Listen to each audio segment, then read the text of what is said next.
Welcome, and let the world grow soft and quiet around you. As your breathing slows all on its own, imagine drifting gently outward from the Earth, out past the moon and the planets, past the edge of everything the sun still warms, and onward across billions of years of light, toward the brightest fires the universe has ever lit. Far away, in the deep and ancient dark, the blazing hearts of young galaxies are pouring out more light than 1,000 suns could ever hold, beacons so distant that their glow set out toward us before the Earth was even born. Tonight we will drift slowly toward them, one gentle fact at a time. There is nothing at all you need to hold on to now. Just breathe and let go, and welcome back to Beyond the Stars. The first fact is that a quasar is the blazing core of a distant galaxy, a single point of light so brilliant that, for a long time, astronomers mistook it for an ordinary star. The word itself, quasar, comes from a longer and stranger phrase, quasi-stellar radio source, meaning something that looks like a star but is not truly one at all. Through even a large telescope, a quasar appears as nothing more than a faint pinprick of light in the dark.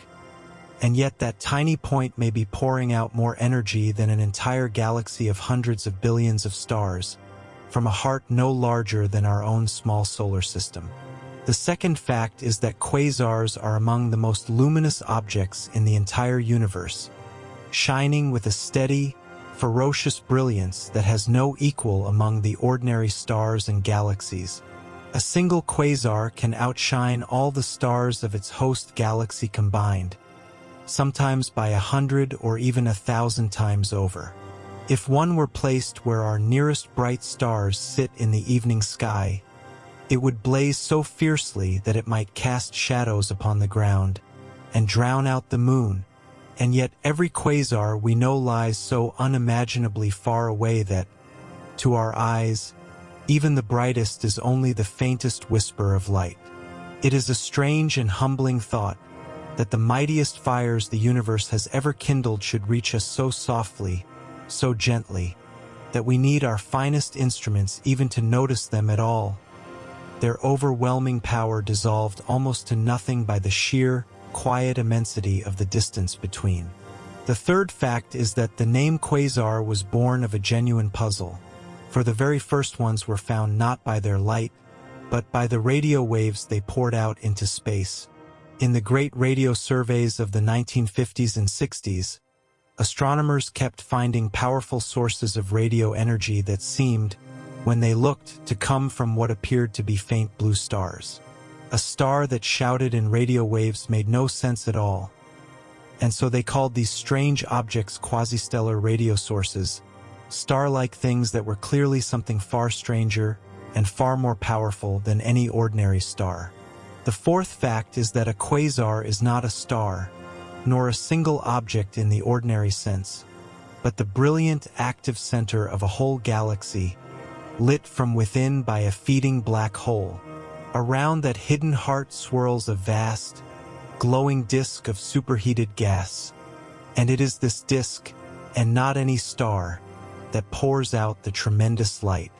The rest of the galaxy, its hundreds of billions of stars, is often so utterly outshone by this central blaze that we cannot even see it, lost entirely in the glare of the small, furious engine burning at its core. The fifth fact is that the engine of a quasar is astonishingly small, given the sheer power that pours from it, no larger than our own solar system, and in some cases smaller still. From a region we could cross in a day at the speed of light comes more light than 1 trillion suns. This is one of the deepest wonders of the quasar, that so much energy can flood outward from so tiny a space. It is as though a single grain of sand could outshine a whole vast city, a concentration of power that stretched the imagination of the astronomers who first came to understand it. The sixth fact is that quasars belong to a broader family of objects that astronomers call active galactic nuclei, the restless, blazing centers of certain galaxies. Most galaxies, including our own Milky Way, have quiet, dark hearts, where the central black hole sleeps and gives off almost no light.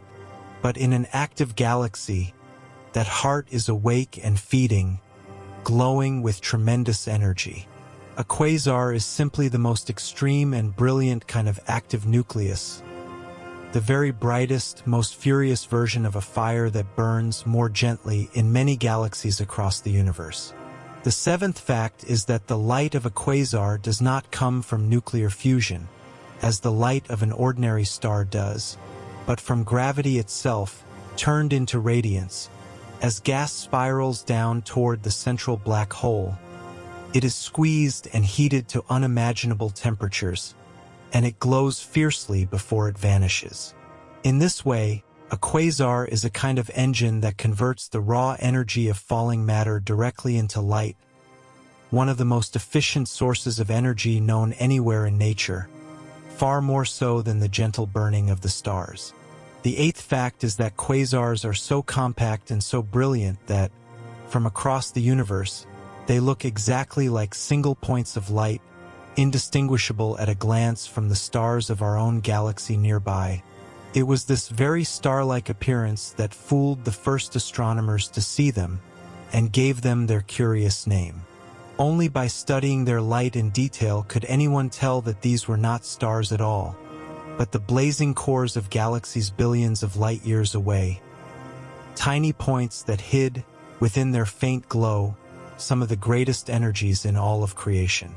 There is a quiet poetry in that the most powerful objects we know should wear the humble disguise of a simple star, hiding their true nature behind a small and unremarkable point of light, revealing themselves only to those patient enough to study their glow with care.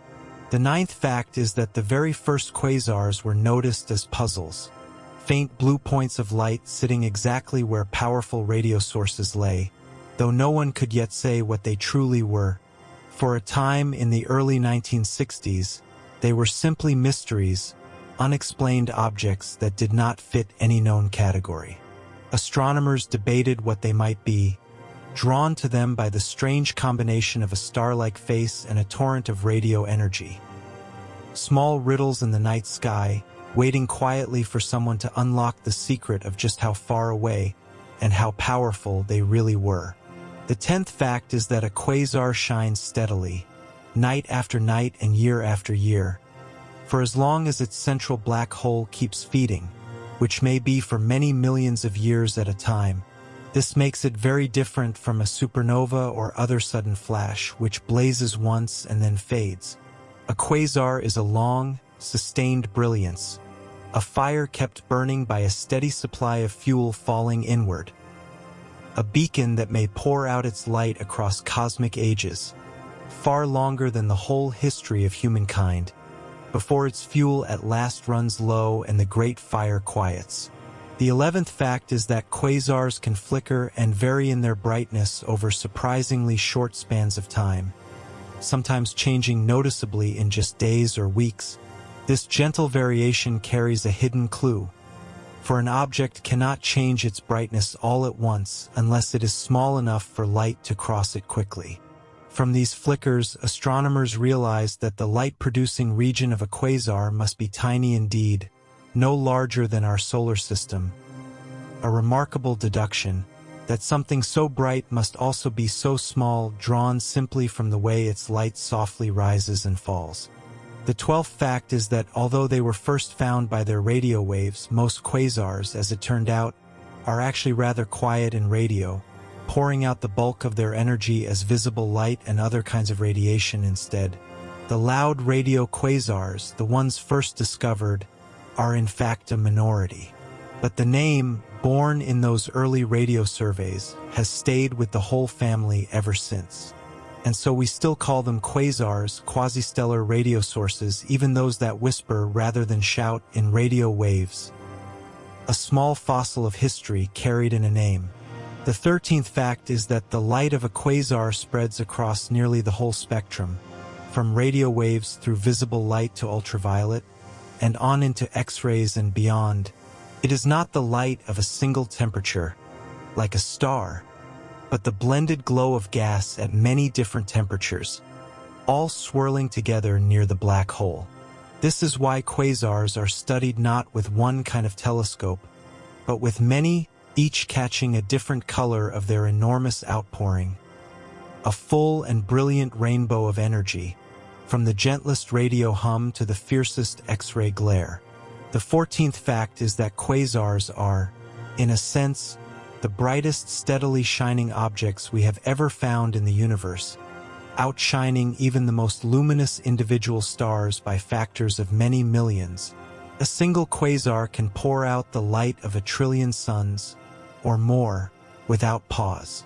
Nothing else that burns so steadily comes close. Only the brief, violent flashes of certain exploding stars can rival them, and then only for a moment, while a quasar holds its tremendous brilliance steady, for age upon age, a lighthouse burning at the far edge of the visible cosmos.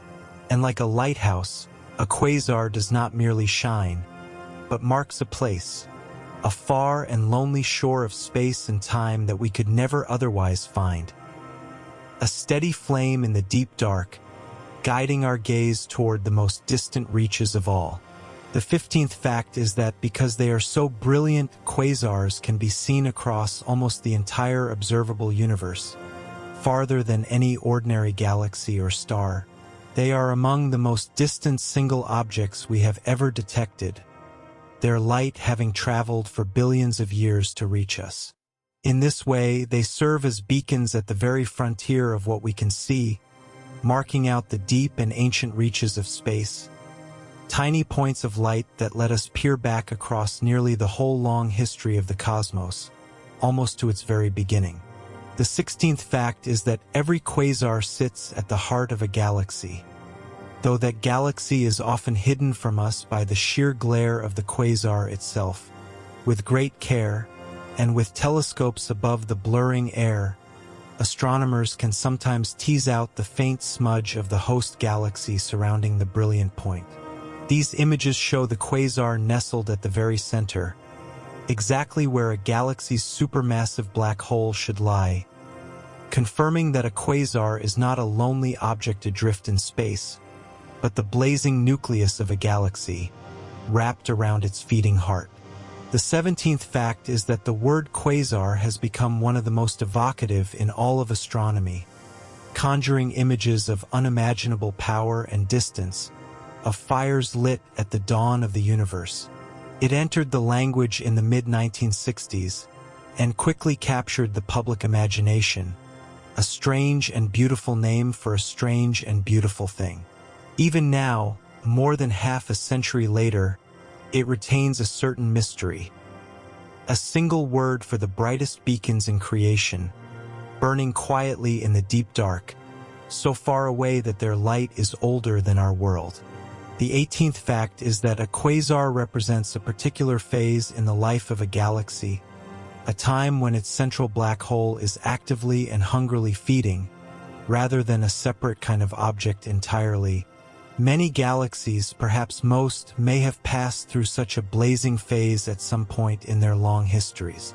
A quasar, then, is not a permanent thing, but a chapter, a brilliant and violent season in a galaxy's life. One that begins when fuel pours inward and ends gently, when that fuel at last runs out and the great fire dims.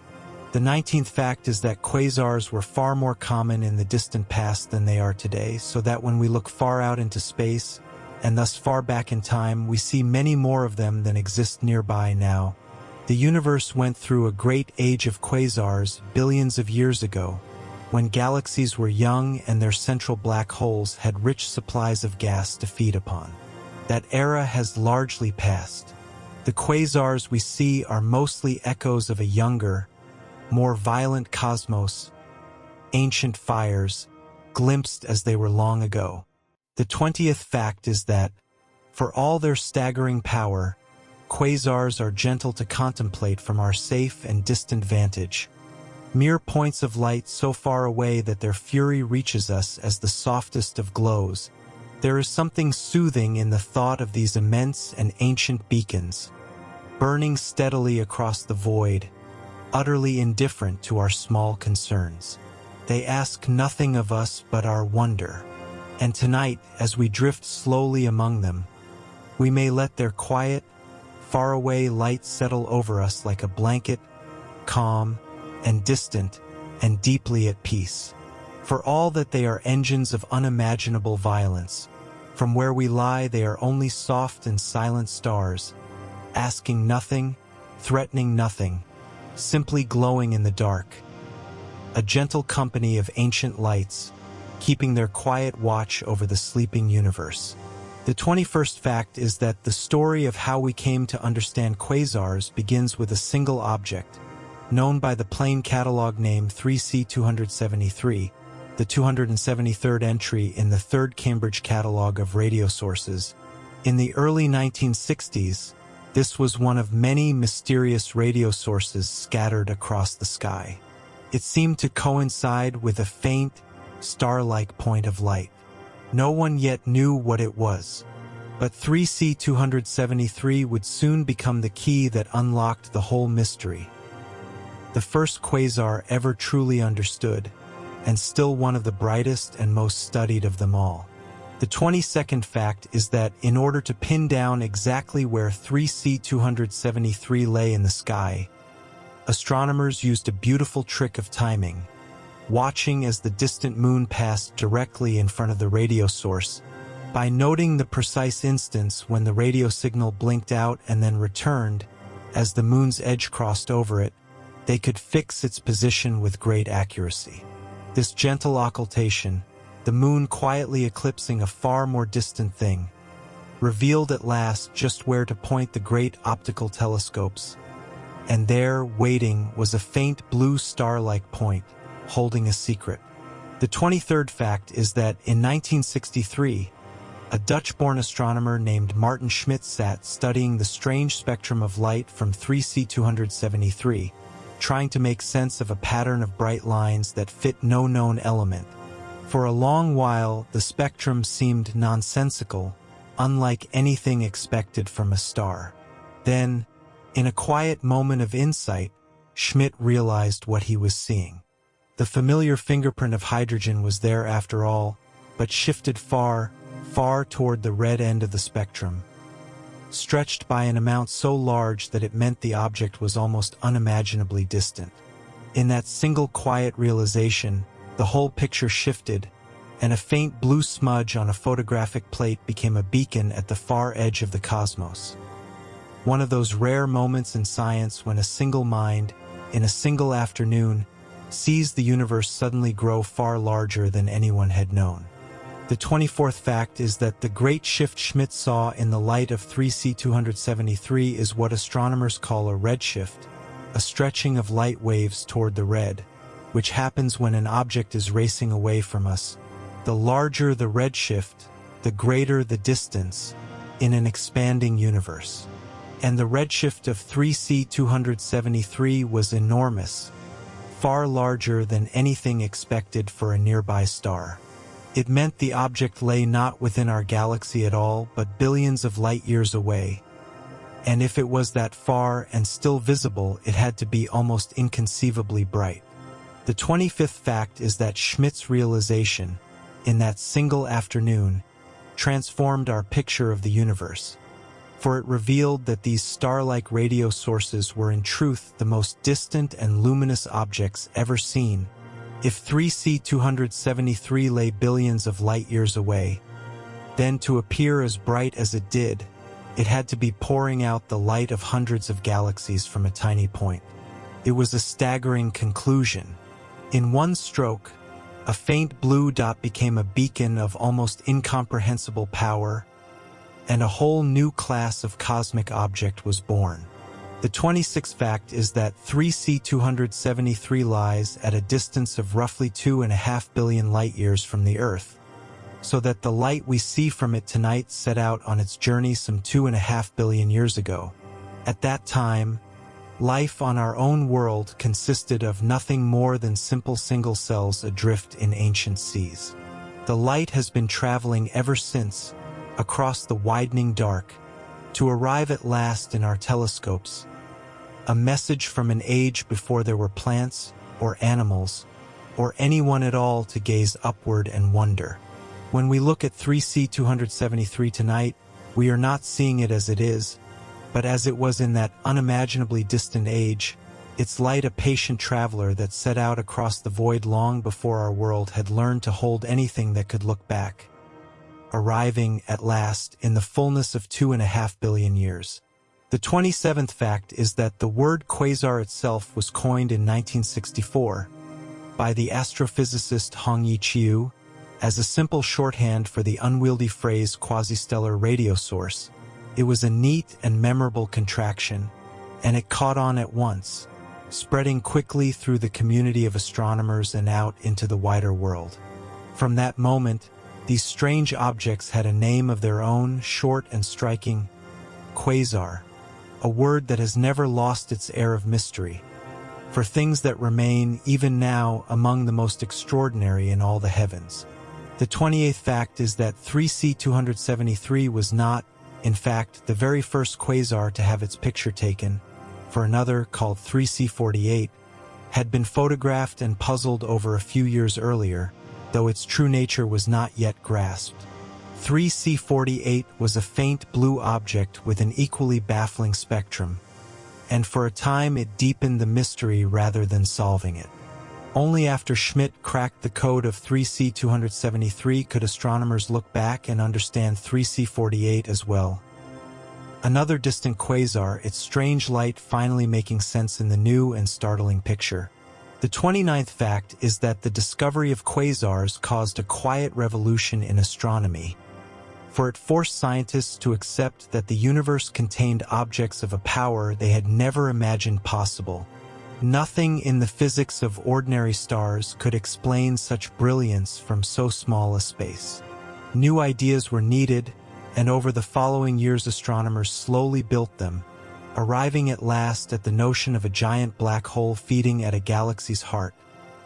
A concept once thought almost fantastical, made necessary by the sheer, undeniable brightness of these distant star-like points. The 30th fact is that when astronomers first proposed that quasars were billions of light years away, and therefore staggeringly luminous, not everyone believed it, and a gentle scientific debate unfolded over many years. Some suggested the quasars might be closer, and their great redshifts caused by something other than cosmic distance. But as more and more quasars were found, and studied in ever greater detail, the evidence steadily mounted. The distances were real, and the luminosities were as tremendous as they seemed, and the black hole picture, once radical, became the quiet consensus of the field. The 31st fact is that 3C 273, that first understood quasar, remains to this day one of the brightest quasars in all the sky, and among the easiest for astronomers to study in fine detail, because it is both luminous and, relatively speaking, not quite so distant as some. It offers a clear and steady view into the workings of a quasar's engine. Decade after decade, telescopes return to it, learning ever more. A familiar old beacon, the object that opened the door, still teaching us its secrets more than half a century on. The 32nd fact is that in the years after Schmidt's breakthrough, astronomers began finding quasars in great numbers, realizing they were scattered all across the distant universe. Wherever they turned their telescopes to look deeply enough, what had begun as a handful of puzzling radio sources grew into a whole population of thousands, and then hundreds of thousands of objects. Each was a galaxy's blazing heart, glimpsed across cosmic distances. The universe, it turned out, was studded with these ancient beacons, far more of them, and far more common in the deep past than anyone had first supposed. Each new quasar found was another blazing heart, another galaxy caught in its brilliant season, scattered somewhere across the deep and ancient reaches of space, and slowly, the sky filled with them, a great and silent multitude of distant fires. The 33rd fact is that some astronomers came to prefer the broader term quasi-stellar object, since so many of these star-like beacons were quiet in radio waves and did not fit the original radio source definition, and so, In the technical language of astronomy, quasar and quasistellar object came to mean nearly the same thing: the brilliant, star-like nucleus of a distant active galaxy. In everyday speech, though, the shorter and lovelier word has won out.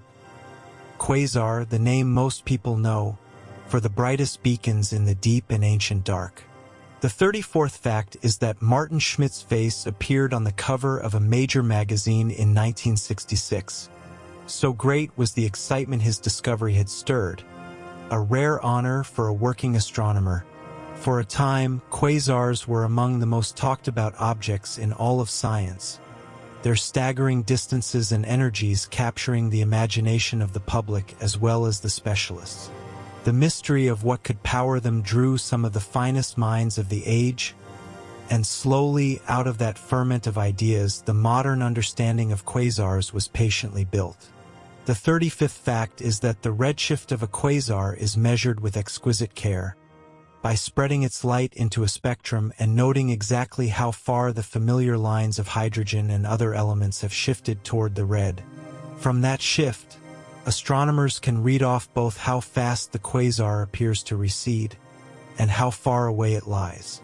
It is a beautifully simple idea at heart, that the color of light carries within it the distance to its source, and it has let us measure the reach of quasars all the way out to the edges of the visible cosmos. The 36th fact is that in the decades since 3C273, the number of known quasars has grown into the hundreds of thousands, and now into the millions, cataloged by great surveys that sweep patiently across the whole sky. Each one is a distant galaxy caught in a blazing phase, its central black hole feeding and glowing. Together, they form a vast map of the deep universe, scattered across billions of light years. A great constellation of ancient beacons, quietly charted, one faint point of light at a time, by the patient work of many hands. The 37th fact is that the discovery of quasars is often counted among the great achievements of 20th century astronomy, alongside the finding of the expanding universe and the faint afterglow of the Big Bang. It revealed a whole new kind of object, and pointed the way toward understanding the giant black holes that lurk at the centers of galaxies. What began with a single puzzling radio source blossomed into an entire field of study, one that continues even now to reshape how we understand the growth of galaxies across cosmic time. The 38th fact is that part of what made quasars so hard to understand at first was simply how far outside all previous experience they lay, being at once as small as a solar system and as bright as 1,000 galaxies. No known process could bridge that gap. It took a genuine leap of imagination and years of patient work to arrive at the answer of a feeding giant black hole. The difficulty of the puzzle is a measure of how strange and wonderful these objects truly are, unlike anything that had been dreamed of before. The 39th fact is that the early study of quasars unfolded during a golden age of radio astronomy, when great new dishes and arrays were opening the radio sky for the very first time. It was those radio surveys that turned up the first quasars, and radio techniques like watching the moon pass in front of a source that pinned them down. In this way, quasars were among the first great gifts of a young branch of astronomy. Discoveries that would never have been made at all, had we listened only with our eyes, and not also with our ears turned toward the sky. The 40th fact is that from that first understood quasar 3C273, has grown our entire modern picture of active galaxies and the giant black holes that power them, a picture still being painted today. Every quasar we study now is, in a sense, a descendant of that one afternoon in 1963, when a pattern of shifted lines suddenly made sense. The door that Maarten Schmidt opened has never closed, and through it, we have looked ever deeper into the blazing hearts of galaxies, and ever further back toward the dawn of the cosmos itself. The 41st fact is that at the heart of every quasar lies a supermassive black hole, a region of gravity so intense that not even light can escape it, containing the mass of millions or even billions of suns, This is the hidden engine, the dark heart around which everything else revolves. The black hole itself gives off no light at all, but the matter falling toward it, heated and torn as it goes, blazes with the tremendous brilliance we see. So that a quasar is, in truth, the glow of gravity, lit around a darkness we can never directly see. The 42nd fact is that the gas and dust falling toward a quasar's black hole does not plunge straight in, but spirals inward slowly, forming a vast, flattened, whirling disk called an accretion disk.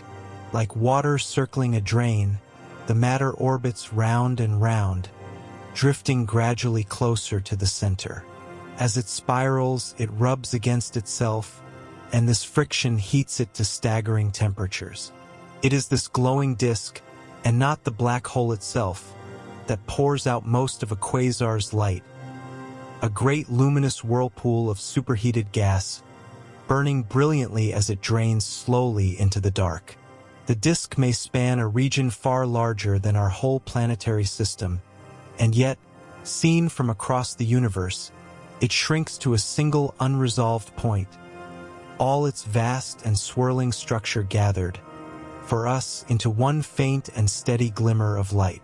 The 43rd fact is that the inner regions of a quasar's accretion disk can be heated to temperatures of tens or even hundreds of thousands of degrees, so hot that they glow not merely with visible light, but fiercely in the ultraviolet. The closer the gas spirals to the black hole, the faster it moves, and the hotter it becomes. And so the disk shines across a whole range of colors at once, its innermost, hottest parts blazing in ultraviolet and beyond. A single object glowing in many temperatures together, from its cooler outer edges to its searing, brilliant heart.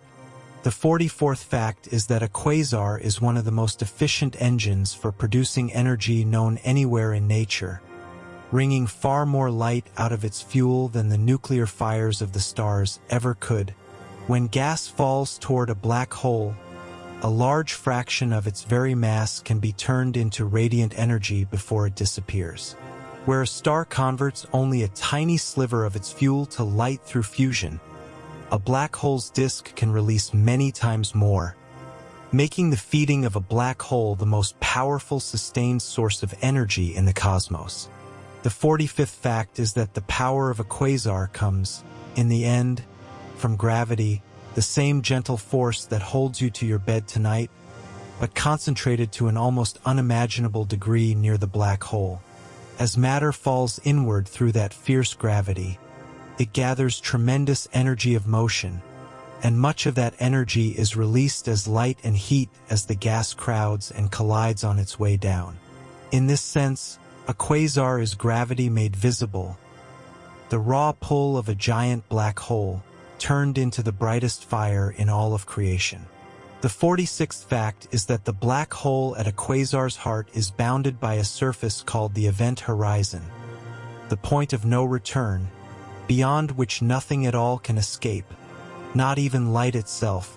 The glowing accretion disk swirls just outside this horizon, pouring out its light from the very brink of the dark. Once matter crosses that final boundary, it is gone from our universe forever, adding silently to the black hole's mass. And so the quasar shines from the edge of an abyss, its brilliance drawn from all that is about to fall in. There is something strangely beautiful in that the brightest light in all the universe should be kindled at the very threshold of the deepest dark, matter blazing its farewell in the last instant before it slips forever beyond our reach. A final, brilliant flaring at the edge of the abyss. The 47th fact is that the supermassive black holes powering quasars range from around 1 million times the mass of our Sun to several billion times its mass, truly titanic concentrations of matter. The largest of them are among the most massive single objects known in the universe. Yet even the biggest is small compared to a galaxy, a dark point at the very center, around which hundreds of billions of stars slowly turn. From that one small, dark, immensely heavy point flows all the fury of the quasar. a whole galaxy's brilliance, drawn from a single hidden heart. The 48th fact is that as gas spirals through a quasar's disk, it cannot simply fall inward unless it first sheds the spin, the angular momentum, that keeps it circling, and this shedding is what heats the disk so fiercely. The gas must lose its whirling motion little by little through friction and turbulence before it can drift closer to the black hole. All that lost motion is turned into heat and light, and so the very reluctance of the gas to fall in is what makes the quasar shine. A slow, luminous surrender, glowing as it lets go. The 49th fact is that there is a natural limit to how brightly a quasar can shine, set by a delicate balance between the inward pull of gravity and the outward push of the light itself, which astronomers call the Eddington limit. Push much beyond it, and the quasar's own radiance would blow away the very gas it feeds upon, starving the fire. Most quasars shine at or near this limit, burning about as brightly as their black holes will allow. A self-regulating fire, balanced forever between hunger and its own tremendous light. The 50th fact is that surrounding the innermost disk of a quasar is often a diffuse, superheated halo of gas called the corona, glowing fiercely in X-rays, far hotter even than the disk below it. Here, near the very edge of the black hole, matter reaches temperatures of millions of degrees and pours out some of the most energetic light of all. It is from this corona that much of a quasar's X-ray glare arises. A searing crown of gas, wrapped around the black hole's edge, blazing in colors far beyond what any human eye could ever see. The 51st fact is that the amount of matter a quasar's black hole swallows to shine so brightly is surprisingly modest by cosmic standards. Often no more than a few times the mass of our sun each year. A single star's worth of gas, drawn slowly inward and turned to light, is enough to outshine an entire galaxy. This is a measure of just how efficient the process is. From so little fuel comes so much light, a gentle, steady trickle of falling matter, transformed into the most brilliant beacon in the universe. The 52nd fact is that the black hole itself, for all its power, is astonishingly small compared to the light it commands, so that a black hole a billion times the mass of our sun would still fit comfortably within the orbits of the outer planets. From this compact, dark heart flows the light of 1,000 galaxies. It is one of the deep marvels of the quasar, this immense mismatch between the tiny size of the engine and the vast reach of its glow. A small dark point, wrapped in a brilliance that spans the visible universe. It is one of the great lessons of the quasar, this astonishing gulf between the smallness of the cause and the vastness of the effect. A reminder that in the cosmos, the tiniest and darkest of things may sometimes command the very greatest of lights. The 53rd fact is that as matter nears a black hole, the space and time around it become strangely warped, so that the light from the innermost disk is bent and shifted by gravity in ways that carry the black hole's fingerprint. By studying these subtle distortions, astronomers can learn about the black hole's mass and even its spin. The light itself is molded by the very gravity that powers the quasar, so that within the quasar's glow is written, faintly, the shape of the dark heart at its center, for those patient enough to read it. The 54th fact is that many of the black holes powering quasars are spinning, and a rapidly spinning black hole can be an even more efficient engine, wringing still more energy from the matter that falls toward it. The spin drags space itself around with it, and this whirling of space can help fling energy outward, feeding the quasar's brilliance and its jets. And so the black hole is not merely a passive drain, but a turning, dynamic engine, its very rotation adding to the tremendous power that streams out into the dark. The 55th fact is that the innermost edge of a quasar's accretion disk is set by the black hole itself, for there is a closest stable orbit, inside which no gas can circle steadily, but must plunge swiftly across the horizon. This inner edge marks the last bright ring of the disk, glowing at the very brink of the dark. The size of that ring depends on the black hole's mass and spin. It is the final, hottest, most brilliant part of the disk, the last light of matter, shining just before it falls forever out of sight.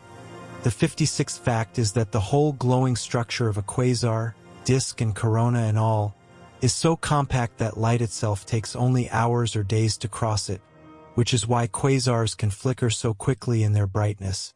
An object cannot brighten or dim faster than light can travel across it, and so the swift flickers of quasars reveal their tiny size directly. This gentle logic, drawn simply from the speed of light, is how we first knew the engine was small. A beautiful thread of reasoning, spun from a quasar's soft variations. The 57th fact is that the accretion disk of a quasar is not calm, but restless and turbulent, churning with magnetic fields and eddies of hot gas that flare and subside, giving the quasar its ever-shifting brightness. These are not the steady fires of a star, but a roiling, storm-tossed sea of plasma, forever changing near the black hole's edge. Out of this turbulence pours the quasar's light, never quite constant, always gently varying. A living, restless engine, flickering softly across the years as its inner storms rise and fall.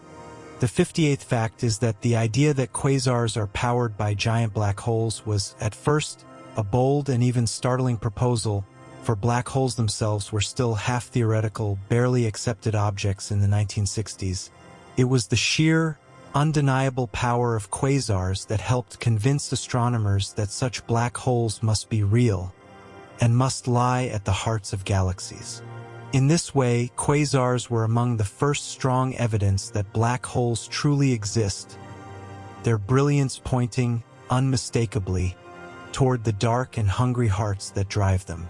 The 59th fact is that we now believe that nearly every large galaxy harbors a supermassive black hole at its center, and that a quasar is simply what we see when one of these black holes is actively and richly feeding. Most of the time, in most galaxies, the central black hole is quiet, starved of fuel, giving off almost no light. Only when a fresh supply of gas pours inward does the great fire flare to life. A quasar, then, is a sleeping heart briefly, brilliantly awakened. A phase, not a permanent state, in the long life of a galaxy. The 60th fact is that understanding the engine of a quasar has taught us something profound, that gravity, given a black hole and a steady supply of gas, can become the brightest light in the universe.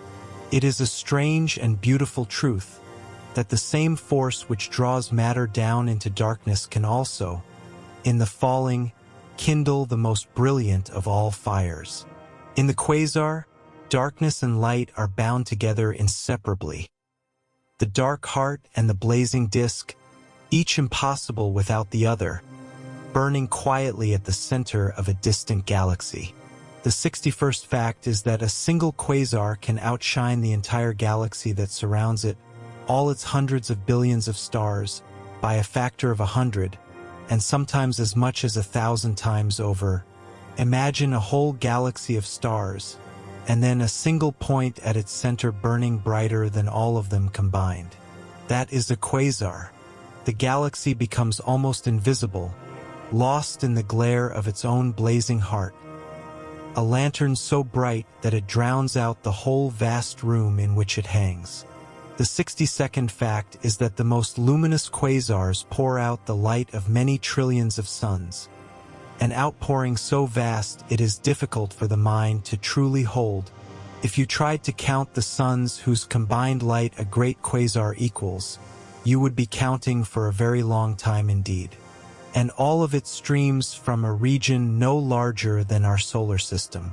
There is nothing gentle about the numbers, and yet the light itself, softened by unimaginable distance, reaches us as the faintest of glimmers, a whisper of a fire beyond comprehension.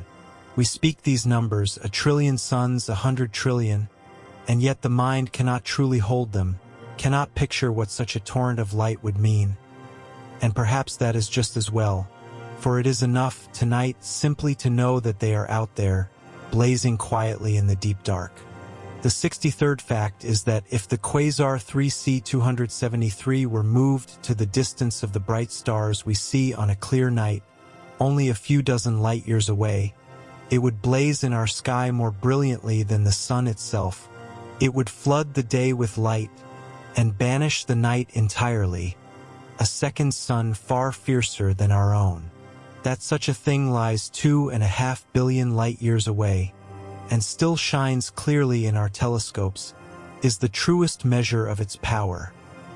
A fire that distance alone renders bearable to look upon. The 64th fact is that the brightness of a quasar is so extreme that, for a long time, astronomers simply could not believe any known process could produce it, which is why the discovery caused such a stir. No collection of ordinary stars, however large, could shine so brightly from so small a space. The light demanded a new kind of engine, and so the very brilliance of quasars forced upon us the idea of the feeding black hole. Their light, in a sense, teaching us of the darkness at their hearts. The 65th fact is that quasars shine so brightly that they can be detected right across the observable universe, making them visible over greater distances than almost any other kind of object we know. An ordinary galaxy fades from view as it recedes into the deep cosmos, but a quasar, hundreds of times brighter, remains a clear beacon even at the very frontier of the visible. This is why quasars are so precious to astronomers. They are lights we can still see when all else has faded into the dark of distance. The 66th fact is that although a quasar is fabulously bright in its true, intrinsic power, it appears faint to us only because it lies so unimaginably far away. Its light spread thin across billions of light-years. Brightness in the sky depends both on how much light a thing gives off and on how distant it is. A quasar gives off almost inconceivable light, but the distance is so vast that only the faintest trickle reaches us. And so the brightest objects in the universe appear, in our telescopes, as some of the faintest points of all, a paradox of light and distance. The 67th fact is that the light we gather from a distant quasar tonight is spread so thin by its long journey that only a handful of its countless photons ever fall into our telescopes. And yet from those few we can read its whole story, its distance, its speed, its brightness, the workings of its engine. All are written in that faint and precious light. It is a marvel that so much can be learned from so little. A few grains of light, gathered across billions of years, telling us of a fire at the edge of the cosmos. The 68th fact is that the enormous luminosity of quasars means that a single one can outshine not only its own galaxy, but, for a moment of comparison, the combined light of many ordinary galaxies together. In the deep past, when quasars were common, they lit the young universe with their fierce and steady glow. They were, in their age, among the brightest things that had ever existed. And their light still travels toward us now, across the widening dark, ancient beacons, outshining whole cities of stars. The 69th fact is that the steadiness of a quasar's brilliance sets it apart from the brief, violent flashes of exploding stars. For while a supernova blazes once and fades within weeks, a quasar can hold its tremendous light for millions of years. It is not an explosion, but a sustained fire, fed by a steady inward fall of gas. This endurance is part of what makes quasars so luminous over cosmic time. Not a single flash in the dark, but a long, patient burning, age upon age, at the heart of a galaxy. While the stars around it are born and live and die, the quasar shines on and on, outlasting whole generations of stars, until at last its fuel runs low, a fire of such endurance that, Beside it, even the long lives of the stars seem brief and fleeting. The 70th fact is that to shine so brilliantly, a quasar's black hole must feed with tremendous vigor, and yet the light it produces pushes outward so forcefully that it can regulate its own feeding, keeping the brilliance in a delicate balance. Too much light, and the outward push would blow the fuel away. Too little, and the fire would dim. And so the quasar settles into a kind of equilibrium, burning about as brightly as it possibly can without extinguishing itself. A fire that trims its own wick, holding steady at the very edge of its power. The 71st fact is that the brightness of a quasar is often measured against the light of our own sun, and even the more modest quasars shine with the power of 1 trillion suns.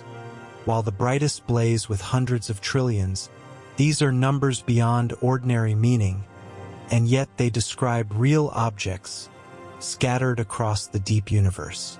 Each is a single point in the dark, pouring out more light than whole galaxies of stars, and each began, and is sustained, by nothing more than gas falling gently toward a hidden black hole. The 72nd fact is that the light of a quasar is not only visible, but pours out fiercely in ultraviolet and X-rays as well, so that its total power, across all colors, is even greater than its visible brilliance alone would suggest. Much of a quasar's energy streams out in kinds of light our eyes could never see. To measure its true luminosity, astronomers must gather all its colors together, from radio to X-ray. Only then does the full, staggering power of the quasar reveal itself. A fire that burns brightest in colors beyond the reach of human sight. The 73rd fact is that because quasars are so brilliant and so distant, seeing one is a little like standing on a dark shore at night and clearly making out the flame of a single candle set upon a mountaintop hundreds of miles away. The candle must be no candle at all, but a beacon of tremendous power to be seen across such a gulf. In the same way, the faint point of a quasar in our telescope betrays, by its very visibility across cosmic distance, a light of almost unthinkable strength, revealed by distance, rather than hidden by it. The 74th fact is that the brilliance of a quasar can vary gently over time, brightening and dimming as the flow of gas toward its black hole rises and falls, so that no quasar shines with perfectly constant light. Some flicker over days, others drift over months and years. These changes, though small compared to the total brightness, are precious clues, for they reveal the restless workings of the engine within. A quasar is a living thing in its way, its light forever breathing softly, brighter and then dimmer as it feeds. The 75th fact is that the greatest quasars are so luminous that their light can travel for more than 12 billion years and still reach us clearly, telling of an age when the universe itself was very young. To be seen across such an abyss of time and space, a quasar must be almost inconceivably bright. And so, when we gaze at the most distant of them, we are seeing some of the brightest beacons the cosmos has ever lit, burning near the very dawn of galaxies, their ancient light only now completing its long journey to our eyes. To catch such light is to receive a message from the deep youth of the universe, sent long before there was anyone to send it to, arriving now, at last, in our patient telescopes, a whisper across almost the whole age of the cosmos, gathered gently on a quiet night. The 76th fact is that the sheer luminosity of quasars makes them, in a sense, the great lighthouses of the universe, marking out the deep and distant reaches of space that would otherwise lie hidden in the dark. Wherever a quasar shines, it lights up a corner of the far cosmos, letting us find and study places too remote for any ordinary galaxy to be seen. They are guides across the void, beacons on the farthest shores, and by their light, we chart the deepest waters of space and time. The 77th fact is that even the light that a quasar sends toward us can, on its long journey, pass through and illuminate the thin gas that drifts between galaxies, so that the quasar's brilliance serves as a lamp held up behind the intervening cosmos. In this way, a quasar's great brightness is useful not only in itself, but for all that its light reveals along the way. It is a beacon and a lantern both, lighting the vast dark spaces through which its glow travels. A single bright point, illuminating the whole long road between itself and us. The 78th fact is that the brightness of quasars was, in the early days, so hard to accept that some astronomers wondered whether the objects might be nearer than their redshifts implied, to make the required luminosity less staggering. But every test, over many years, confirmed that the quasars truly were as distant, and thus as brilliant as they first appeared. The universe really did contain such fires, and astronomy had to widen its imagination to hold them, learning to accept a brilliance that once seemed simply impossible. The 79th fact is that in a great quasar, the energy poured out in a single second can exceed all the energy our sun will radiate in tens of thousands of years. So vast is the difference between a feeding black hole and an ordinary star. These are scales that stretch the mind past its usual bounds. And yet the quasar produces this torrent quietly, steadily, without drama, simply by letting gas fall inward toward the dark. There is a strange serenity in that thought, such tremendous power, flowing so smoothly so far away.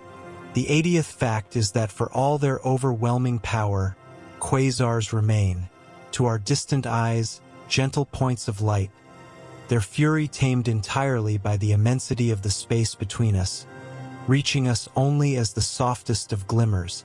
And there is comfort in this, that the brightest fires in creation touch us so lightly, so quietly, from so far away.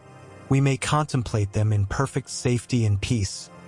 These mighty beacons, their ancient light settling over us as gently as moonlight, as we drift slowly onward into the calm dark.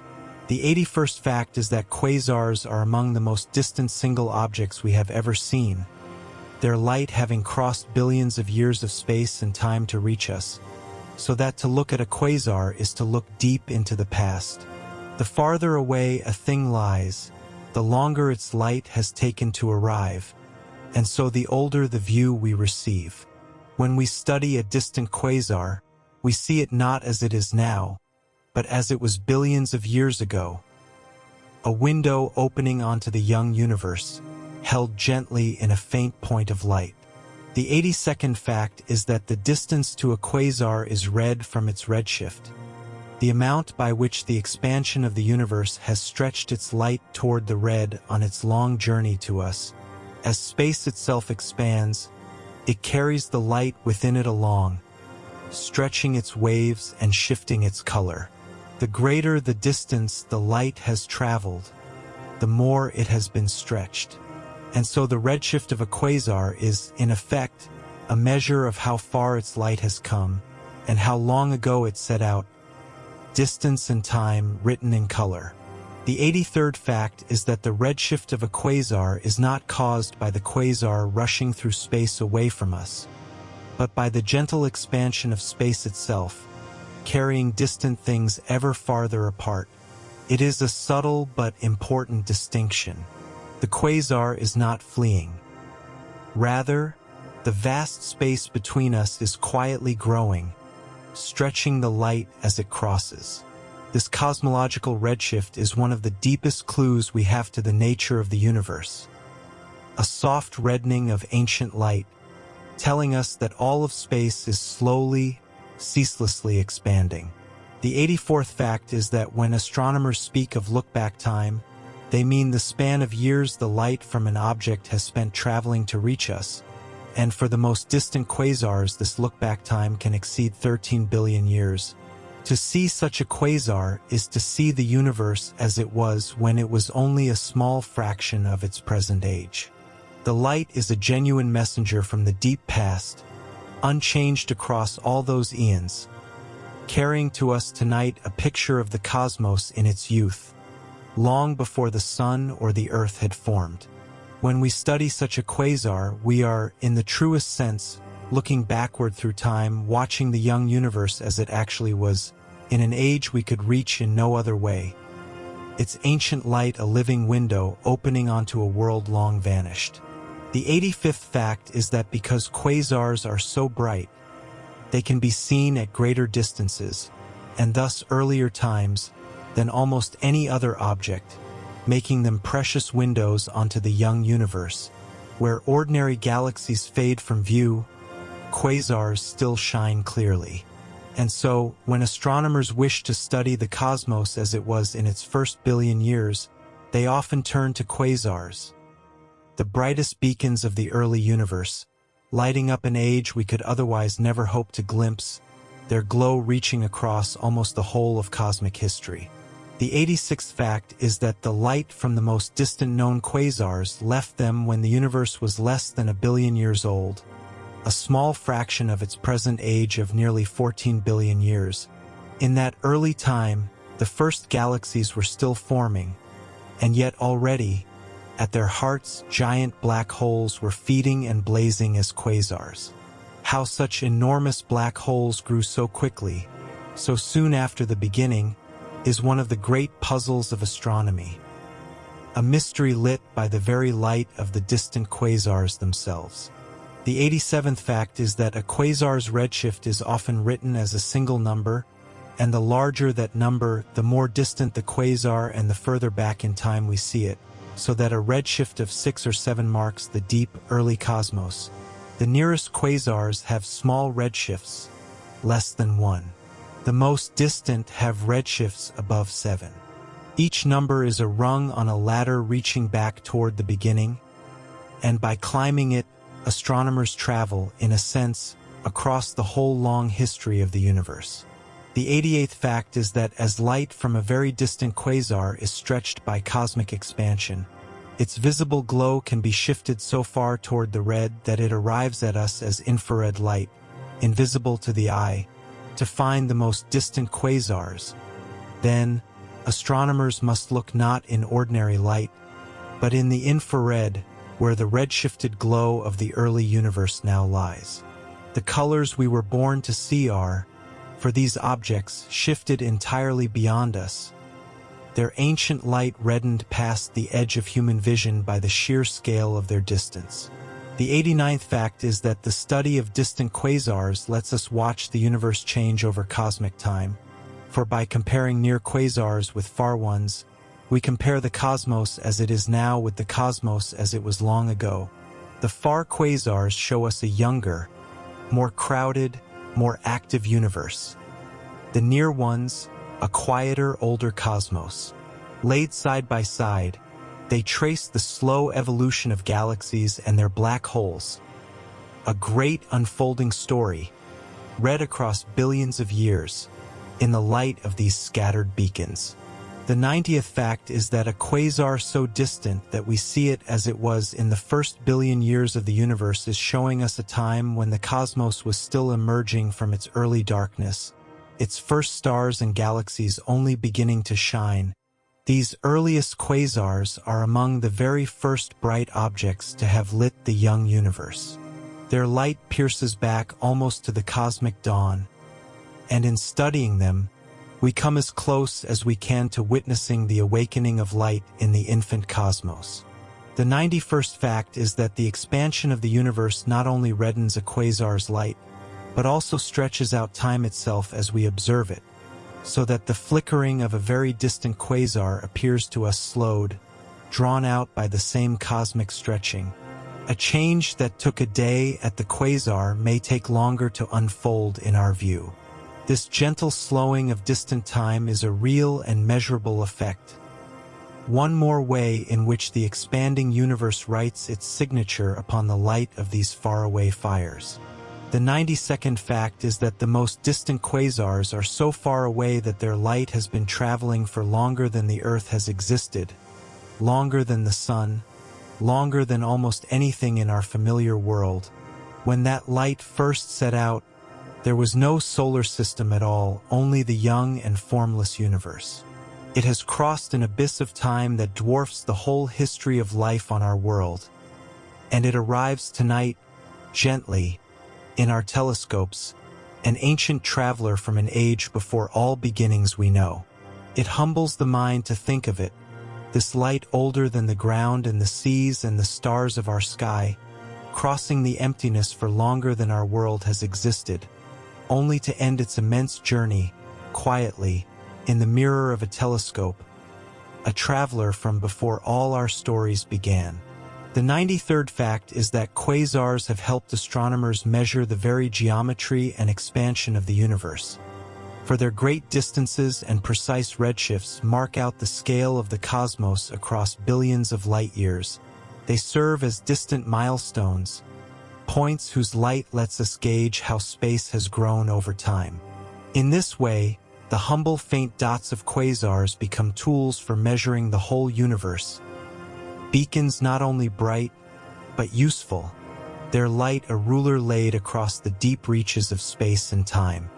The 94th fact is that when we say a quasar lies 12 or 13 billion light-years away, we are really speaking of the time its light has traveled. For the expansion of space means the quasar itself is now even farther off than that. The universe has kept growing while the light crossed it, carrying the quasar ever onward.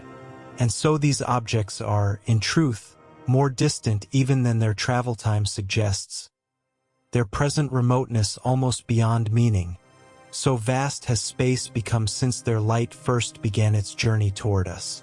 The 95th fact is that the light of a distant quasar is one of the oldest things we can ever directly see, older than the ground beneath us, older than the stars of the evening sky, a genuine relic of the early universe carried gently to our eyes.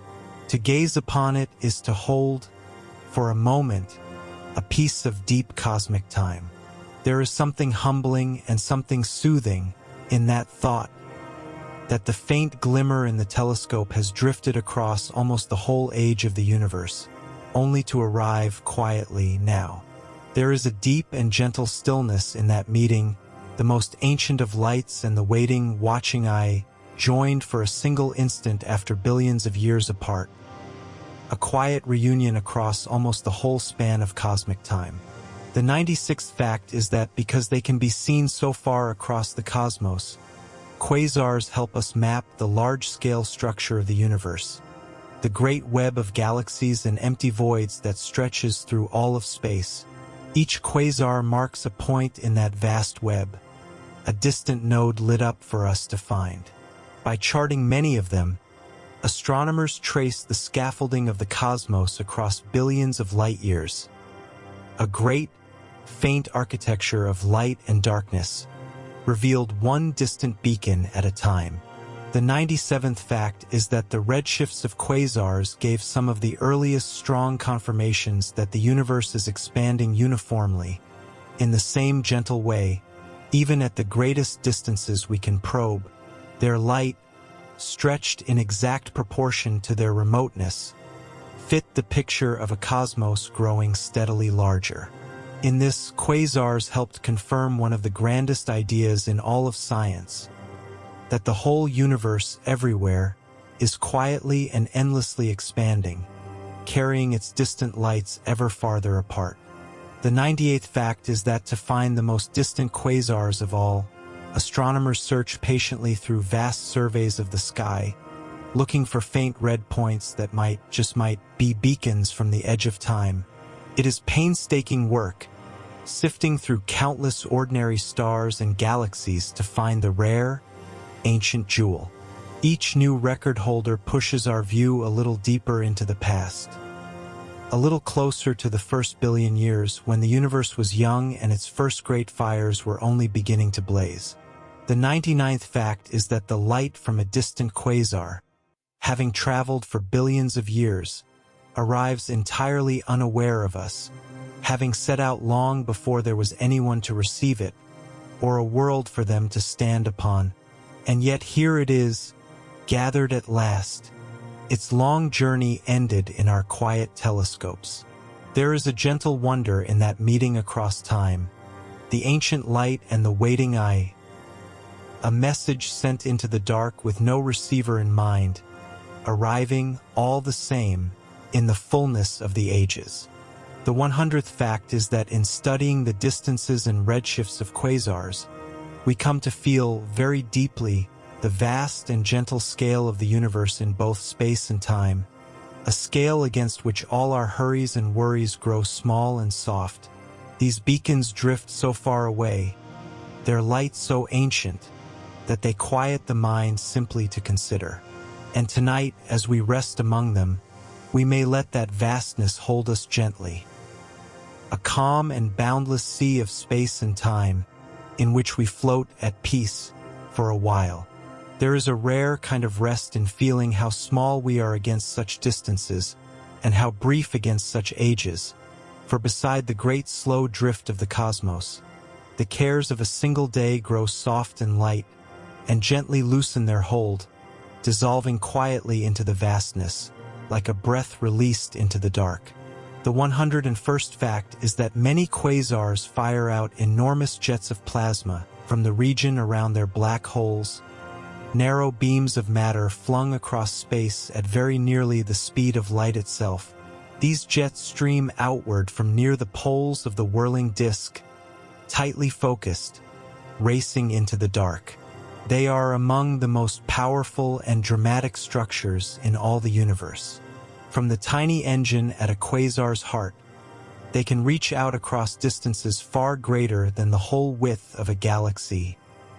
Vast, glowing arrows of matter, launched into the void. The 102nd fact is that the jets of a quasar can stretch for hundreds of thousands of light years, far beyond the edges of the galaxy that launched them, reaching out into the space between galaxies. A single jet may be longer than many galaxies laid end to end.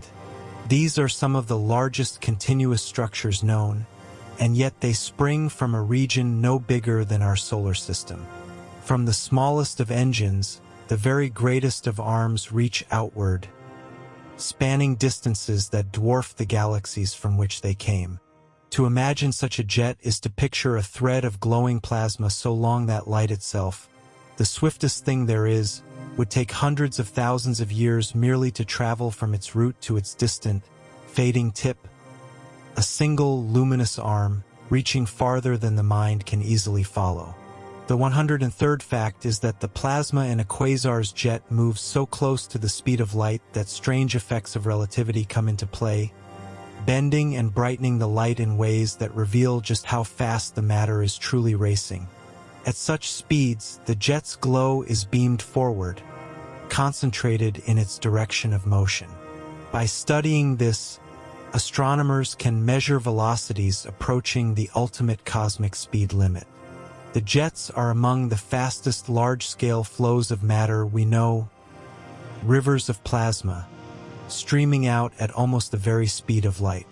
The 104th fact is that the light from a quasar's jet is often produced not by heat, but by a different process, the spiraling of fast electrons around magnetic field lines, which glows in a soft light called synchrotron radiation, as the charged particles whirl through the magnetic fields threading the jet. They shine. This is why so many quasar jets glow brightly in radio waves. The light carries the signature of magnetism and motion together. A gentle radio glow, born of particles dancing along invisible magnetic lines. The 105th fact is that where a quasar's jet finally slams into the thin gas between galaxies, it can spread out into vast, glowing clouds called radio lobes, billowing far out on either side of the galaxy. These lobes can swell to enormous sizes, dwarfing the galaxy that feeds them. They glow softly in radio light, marking where the jet's energy is finally dumped into the surrounding space. Seen with radio telescopes, a quasar can appear as a small bright center flanked by two great, faint wings, a delicate, immense structure, written in radio across the sky.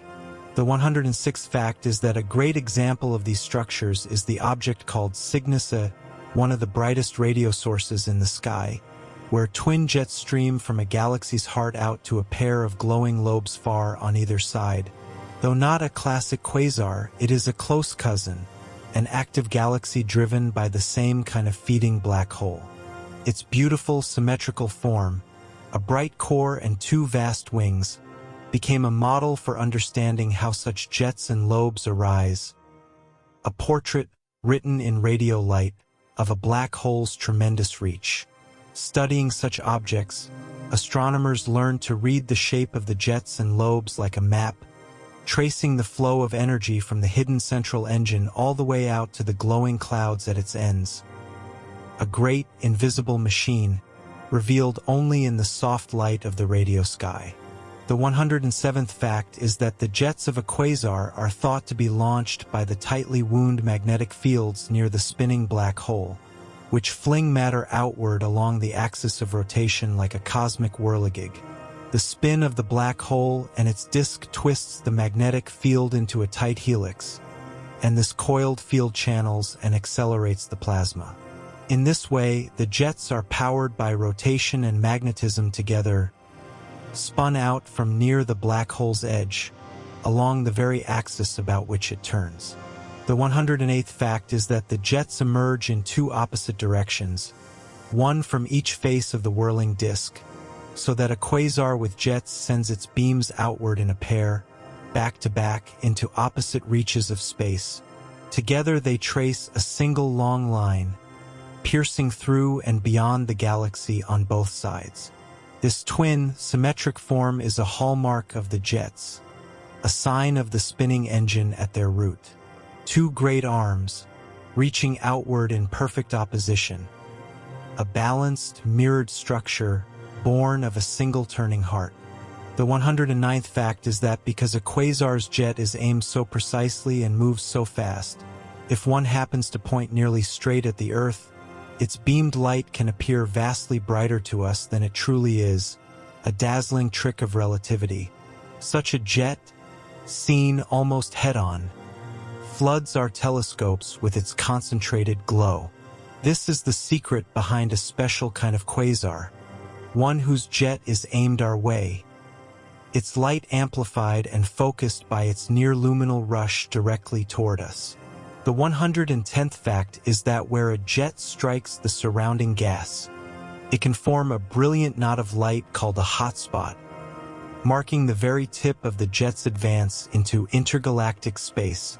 These hotspots glow fiercely as the jet's fast-moving matter piles up against the slower gas ahead. They are the leading edge of the quasar's reach, the frontier where its energy meets the wider universe.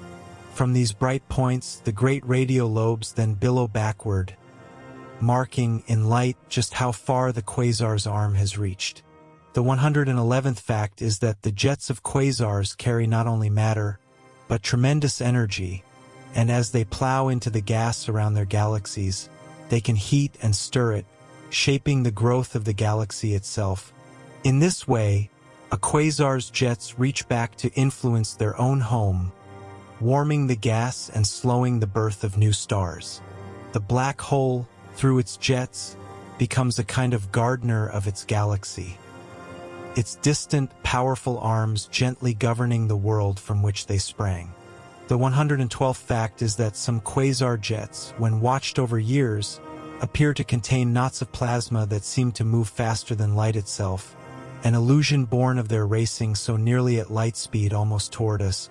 This apparent superluminal motion is not a true breaking of the cosmic speed limit, but a trick of geometry and timing, revealing just how close to light speed the jets truly travel.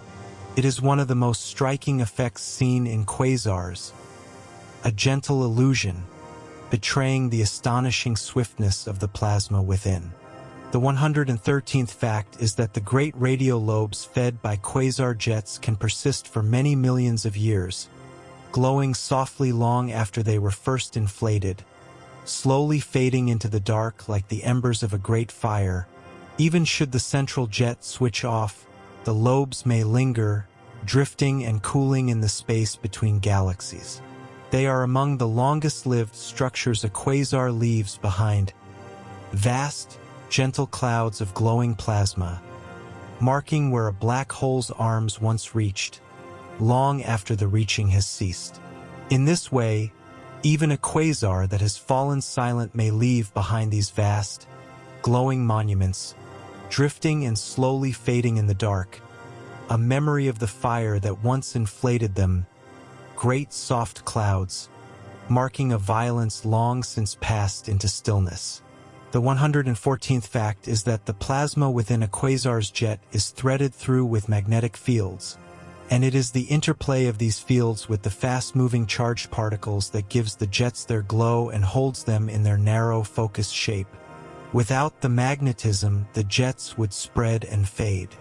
The fields are like invisible banks, channeling the plasma into a tight stream across vast distances.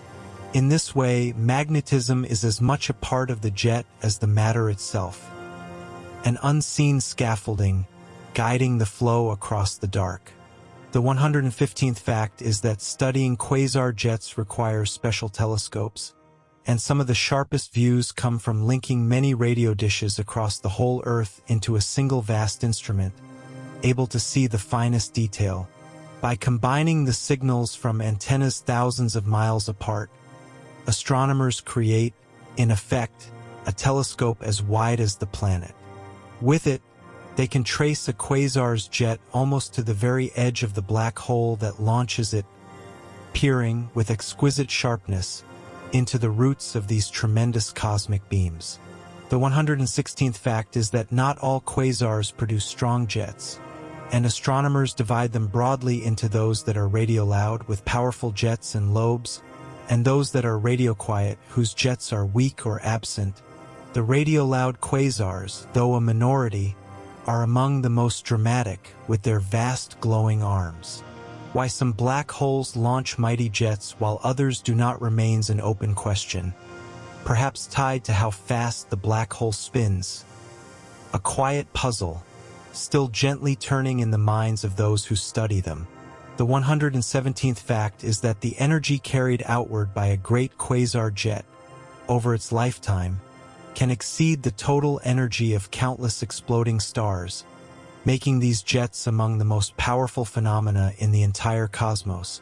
From the small engine at a galaxy's heart flows a torrent of energy that reshapes the space for hundreds of thousands of light-years around.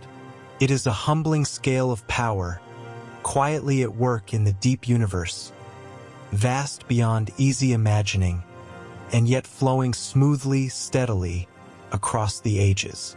The 118th fact is that the twin jets and lobes of a quasar give it, in radio images, a shape of striking and delicate symmetry. A bright heart flanked by two great soft wings spread wide across the sky. There is a strange beauty in these forms, sculpted by physics on a scale beyond all human works. Astronomers have mapped many hundreds of them, each a little different, yet all sharing that same graceful mirrored design. A gallery of cosmic shapes, drawn in radio light by the arms of feeding black holes. The 119th fact is that the direction a quasar's jets point is set by the spin axis of its black hole, and so the jets serve as a kind of pointer, revealing the orientation of the tiny, hidden engine at the galaxy's heart. By tracing the line of the jets, astronomers can tell which way the black hole is turned, even though the black hole itself can never be seen. The great arms betray the tilt of the small dark heart. An invisible engine, its bearing written across 100,000 light-years of glowing plasma. The 120th fact is that to picture a quasar's jet is to imagine a thread of light thinner than a galaxy yet longer than many, streaming silently across the dark for hundreds of thousands of years, carrying the whisper of a black hole out into the wider cosmos. There is a quiet grandeur in it, this patient, luminous reach across the void. And as we drift tonight among these gentle giants, we may let the image soothe us, vast beams of soft light, streaming slowly outward, calm and steady, into the endless dark. For all their tremendous power, these jets move with a kind of serene inevitability, flowing outward across the ages the way a river flows to the sea, unhurried, unbroken, needing nothing at all. A gentle, ceaseless streaming, out and out into the quiet reaches of the cosmos. The 121st fact is that quasars belong to a great family of objects known as active galactic nuclei, all of them galaxies whose central black holes are feeding and glowing, though with a wide range of brightness and character. A quasar is the most luminous member of this family, but it has many quieter cousins. Together they form a spectrum of activity, from faintly glowing centers to the most brilliant beacons in the cosmos. To understand quasars, then, is to understand this whole family. The many faces of a feeding black hole. The 122nd fact is that among the closest relatives of quasars are the objects called blazars, which are simply quasars whose powerful jets happen to be aimed almost directly at the Earth. When we look straight down the barrel of such a jet, its beamed light floods toward us, and the blazar appears extraordinarily bright and wildly variable. A blazar is not a different kind of engine, but the same kind, seen from a special angle. A quasar caught staring us straight in the eye, its jet pointed like a beam of light at our small distant world. There is something almost startling in the thought that somewhere out in the deep universe, a black hole's mighty jet happens to be aimed, by pure chance, along the very line that leads to us. Its concentrated glare flooding across billions of light years to arrive softly in our telescopes. The 123rd fact is that blazars can flicker and flare more dramatically than almost any other quasar, brightening and dimming sharply over days or even hours, because we are watching their jets nearly head-on. The rapid changes near the black hole, amplified and hastened by the jet's rush toward us, produce a restless, ever-shifting light. Blazars are among the most variable objects in the sky, their glow forever leaping and falling, as the plasma in their aimed jets surges and subsides. The 124th fact is that a broad division runs through the quasar family, between those that are radioloud, blazing with jets and lobes in radio waves, and those that are radioquiet, whose energy flows mostly as visible and ultraviolet light. The radioquiet quasars are the majority, quieter cousins without great jets. The radioloud are the dramatic minority. Both are true quasars, driven by feeding black holes, but they wear their power differently. Some shouting in radio, others glowing more softly, all sharing the same hidden heart. The 125th fact is that gentler cousins of the quasars are the Seyfert galaxies, spiral galaxies with bright, active centers that glow far more than an ordinary galactic core, yet nowhere near so fiercely as a quasar. In a Seyfert galaxy, we can still see the surrounding spiral clearly, its central engine bright but not overwhelming. They are, in a sense, quasars turned down low, milder versions of the same phenomenon, close and quiet enough that we can study both the glowing heart and the galaxy that holds it. The 126th fact is that astronomers have come to believe that many of the differences among active galaxies are not differences of kind, but of angle, of how the same basic object happens to be tilted toward our line of sight. A quasar seen one way, with its jet aimed at us, becomes a blazar. Seen another way, with its bright heart hidden behind a ring of dust, it appears quite different again. This beautiful idea is called the unified model. The notion that one kind of engine viewed from many angles wears many faces. It is one of the most satisfying ideas in all of astronomy, this quiet unification of so many strange and separately named objects into a single underlying thing. A reminder that beneath the bewildering variety of the cosmos there often lies a deep and simple order, waiting to be found. The 127th fact is that surrounding the black hole and its glowing disk, in many active galaxies, is thought to lie a great donut-shaped ring of dust and gas. which can hide the brilliant center from view if we happen to look at it edge-on. From some angles, this dusty ring or torus blocks the quasar's blaze. From others, we see straight into the glowing heart.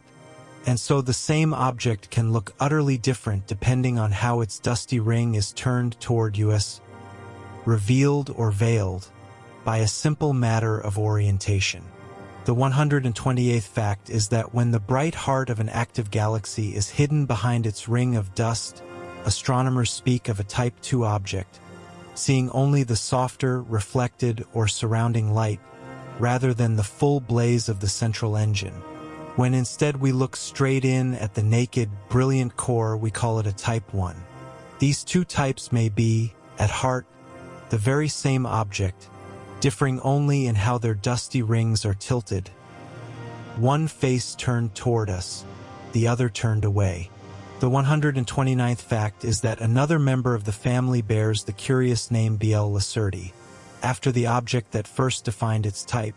And these are blazars whose light is so dominated by the jet that the ordinary features of a quasar spectrum are almost washed away.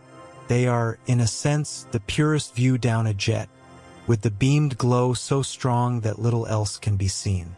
Their smooth, featureless, ever-changing light marks them as jets aimed squarely at the Earth, a special and dramatic corner of the quasar family.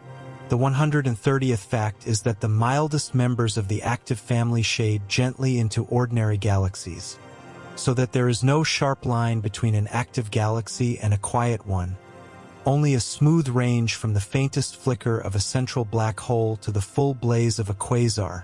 Most galaxies, including our own, sit near the quiet end, their black holes barely glowing. A few, at any given time, flare into activity. The family is really a continuum, a gentle gradient of brightness, from silence to the most brilliant fire.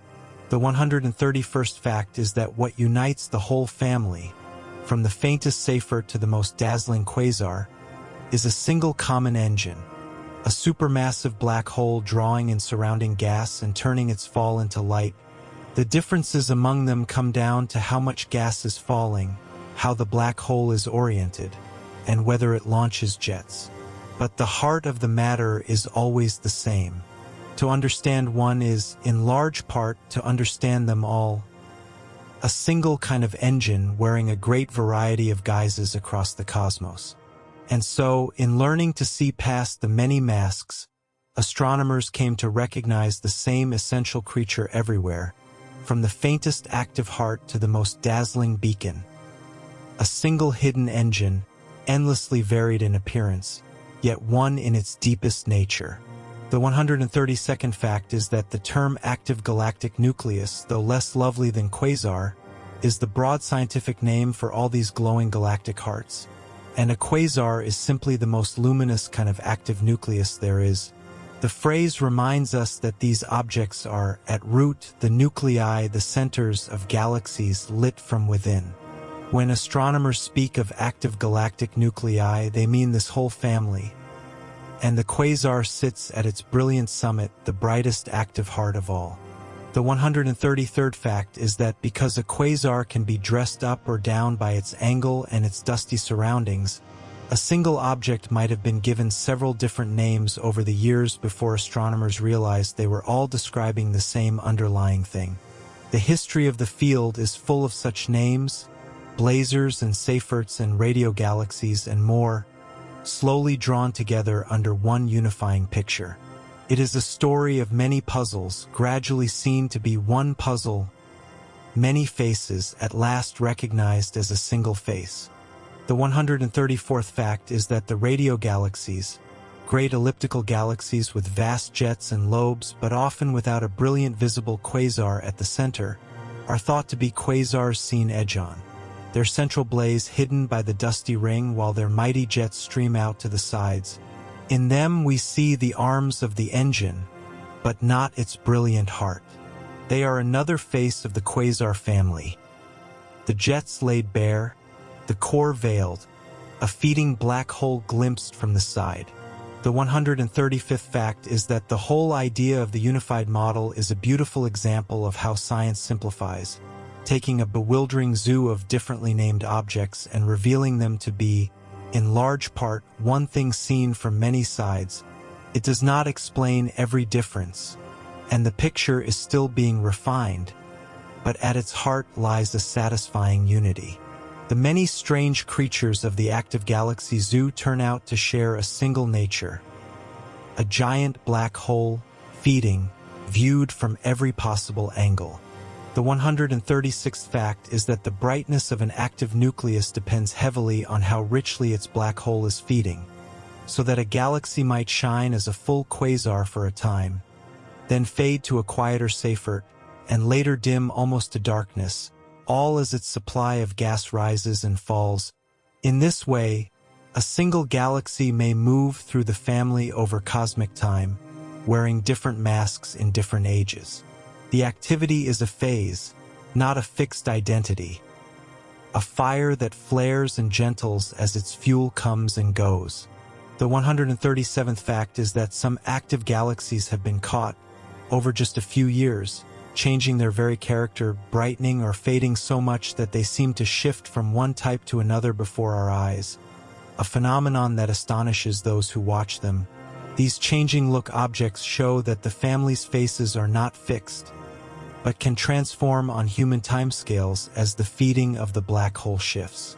They are a reminder that quasars are living, changing things, not frozen, but restless, even over the span of a single lifetime. The 138th fact is that in every case, whatever the name and whatever the angle, the light of an active galaxy carries the fingerprints of gas moving at tremendous speeds near the black hole, swirling in the fierce gravity of the central engine. By reading these motions in the light, astronomers can weigh the black hole and probe its surroundings, even across billions of light-years. The gas, racing near the dark heart, tells its story in the spreading of its light, a whispered account of the engine, carried outward in every quasar's glow.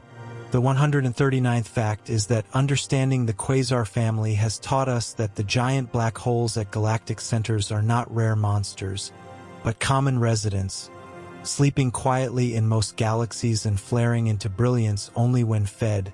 A quasar, then, is not an alien intruder, but a familiar heart briefly awakened.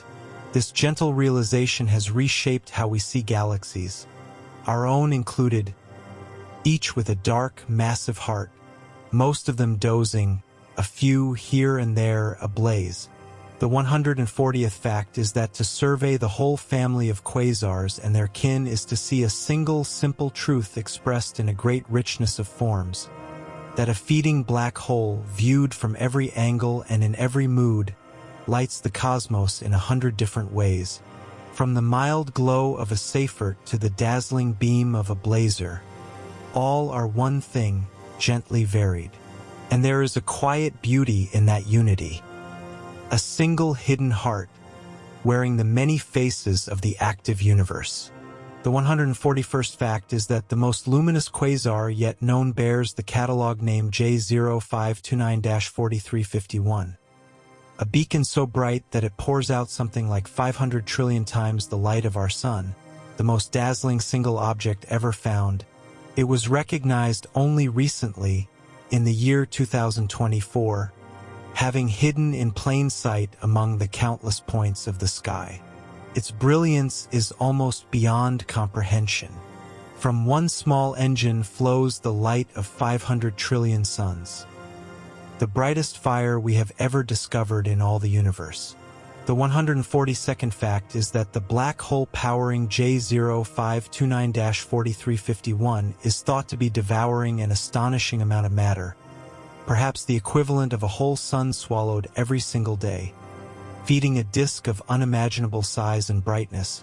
To sustain such a torrent of light, the engine must feed with tremendous vigor, drawing in gas at a furious rate. Its accretion disk may be light years across, glowing fiercely all the way. It is feeding and shining at the very extreme of what nature seems to allow. A black hole at the height of its hunger. To picture it is to imagine a whole star, like our own sun, drawn slowly inward and consumed in the span of a single day, its matter turned to light before it vanishes. A rate of feeding so vast that it strains the imagination, sustaining the brightest fire in all the universe. The 143rd fact is that for a long time, J0529-4351 went unrecognized precisely because it was so bright, having been mistaken by automated surveys for a nearby, ordinary star rather than the most luminous quasar in the sky. This very brilliance disguised it. Only careful study revealed that this seeming star was in fact a beacon billions of light-years away, blazing beyond all others. There is a gentle irony in that, the brightest thing hidden by its own brightness, overlooked for years precisely because it shone so fiercely. The 144th fact is that at the other extreme lies the search for the most distant quasars, those whose light left them when the universe was very young, less than 1 billion years after its beginning, near the cosmic dawn. These are the faintest and rarest of finds. Their light stretched far into the infrared by the expansion of space. Each new record holder is a beacon from the deep past, glimpsed at the very edge of what we can see.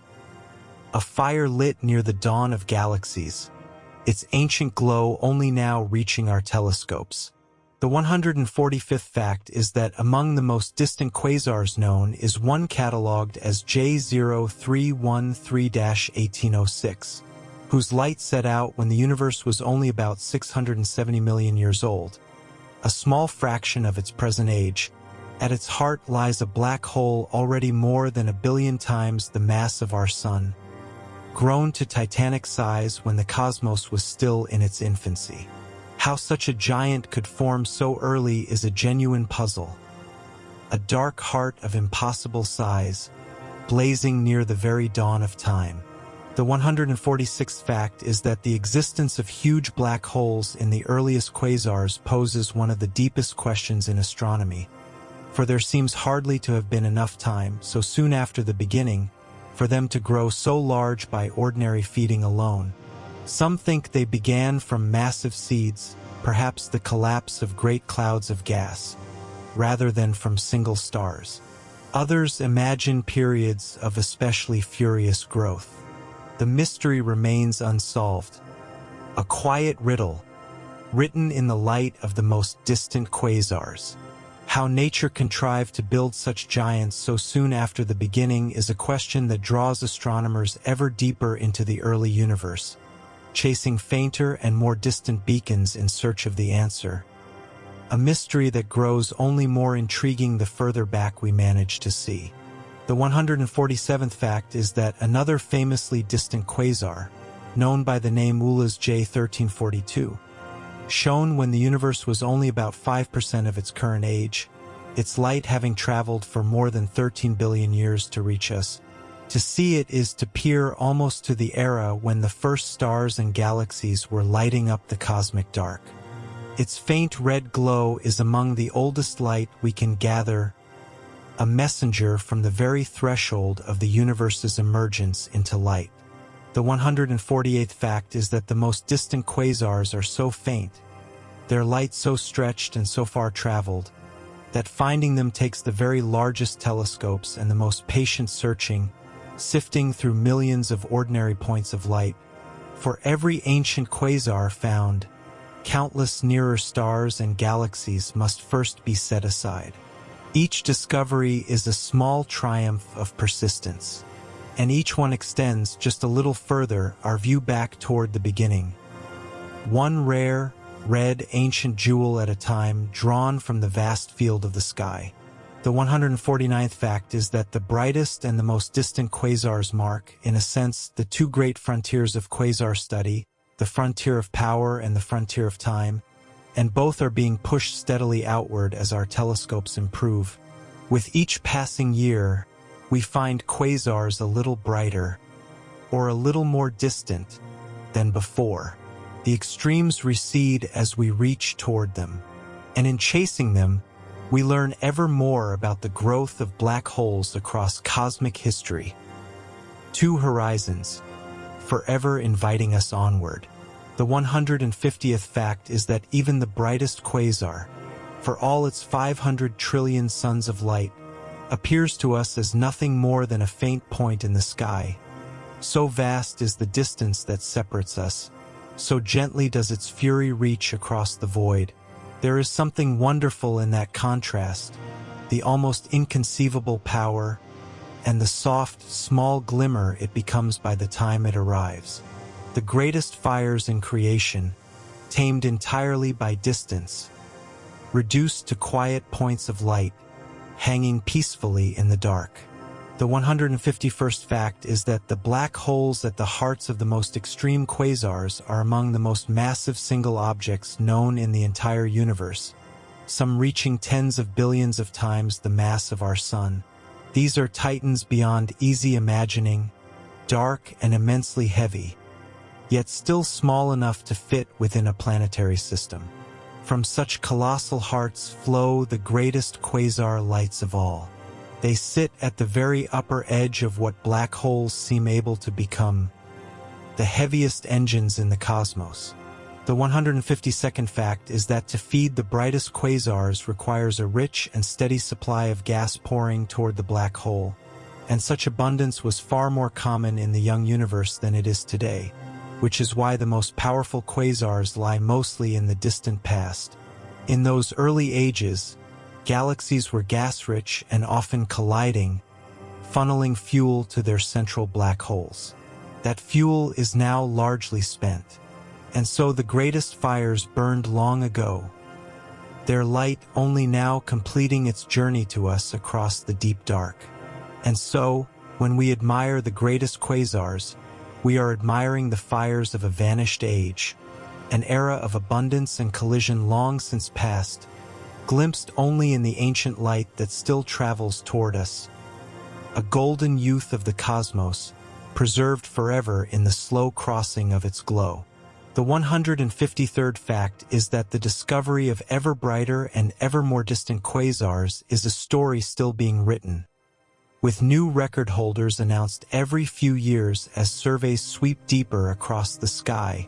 What we call the most extreme today may be surpassed tomorrow. The frontier is alive and moving. Each new find is a small gift, extending our reach into power and into time. A reminder that the universe still holds beacons we have not yet found, waiting quietly in the dark for us to notice them. The 154th fact is that studying the extreme quasars, both the brightest and the most distant, helps astronomers understand the limits of nature itself, how large a black hole can grow, how brightly matter can shine as it falls, how early such engines could form.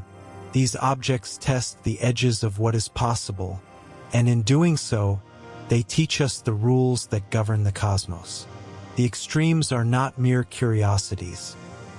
They are where the deepest laws of the universe reveal themselves most clearly. The 155th fact is that the light of the most distant quasars, having set out so near the beginning of time, also helps us study the young universe itself, the era when the first galaxies formed and the cosmic dark first filled with light. These beacons illuminate their surroundings, letting us glimpse the conditions of the early cosmos. In studying the extreme quasars, we study the dawn of the universe, the ancient light doing double duty, telling us both of the engine and of the young world around it. The 156th fact is that even the most furiously feeding quasar cannot exceed by very much the natural brightness limit set by the balance of gravity and light, and so the most luminous quasars are, in a sense, feeding about as hard as nature allows. To shine brighter still, they would need to swallow gas faster than their own radiance permits. The brightest are pressed against that ceiling, and so the extreme quasars show us not only great power, but the very limit of power, the edge of what a feeding black hole can be. The 157th fact is that the most massive and luminous quasars are exceedingly rare, so that across the whole vast sky only a handful of the very brightest exist, scattered thinly through the deep universe. For every one, there are countless fainter, more ordinary quasars. The true giants are precious and few. To find one is to find a jewel among beacons, a rare and dazzling extreme, standing out even among the brilliant company of quasars. The 158th fact is that the record for the most distant quasar has been broken again and again over the decades, each new find pushing our view a little closer to the cosmic dawn, when the very first light broke the primordial dark. From the earliest discoveries to the present, astronomers have crept steadily backward in time, redshift by redshift. Each record is a milestone on the long road toward the beginning, and each brings us nearer to seeing the universe as it first awakened into light. The 159th fact is that the extreme quasars remind us that even the most staggering objects in the universe obey the same gentle laws of physics that govern a falling leaf or a flowing stream, gravity and motion and light, simply written on an unimaginable scale. There is a deep unity in this, that the greatest fires in creation run on the same rules as the smallest things around us. The cosmos is all of a piece, its extremes and its ordinary moments woven from the same quiet fabric. The 160th fact is that to contemplate the brightest and most distant quasars is to stand at the very edges of what we can know, at the frontier of power and the frontier of time, and to feel gently how vast and how ancient the universe truly is. These beacons mark the far shores of our understanding, glimmering softly at the limits of sight. And as we rest among them tonight, we may let that vastness settle over us, calm and boundless, a universe of extremes, holding us quietly in its deep and patient dark. And there is a gentle comfort in resting at the edge of what can be known, in letting the deepest mysteries remain. For a while, simply mysteries, glimmering softly out there in the dark, asking nothing of us tonight but our quiet wonder, and our slow, easy drift towards sleep. The 161st fact is that beyond their own wonder, quasars have become some of the most valuable tools in all of astronomy, serving as brilliant, distant lamps whose light passes through and reveals the vast, dark spaces of the universe between them and us. Because they shine so brightly across such distances, quasars light up everything their glow travels through. In this way, they let us study not only themselves, but the whole intervening cosmos, precious beacons, working double duty, illuminating the deep universe along the entire path of their light. The 162nd fact is that as a quasar's light travels toward us, it passes through the thin clouds of gas that drift between galaxies, and each cloud imprints a faint dark line upon the light, a shadow of the gas it crossed. By reading these lines, astronomers can map the invisible gas of the cosmos, cloud by cloud, all along the quasar's line of sight. The quasar becomes a lamp held up behind the universe, casting the gas into gentle silhouette, revealing structures we could never otherwise see. The 163rd fact is that the many dark lines imprinted upon a distant quasar's light by intervening hydrogen clouds form a dense pattern that astronomers poetically call the Lyman Alpha Forest, a thicket of shadows crossing the spectrum. Each line is a separate cloud of gas, at a separate distance, caught in the quasar's backlight.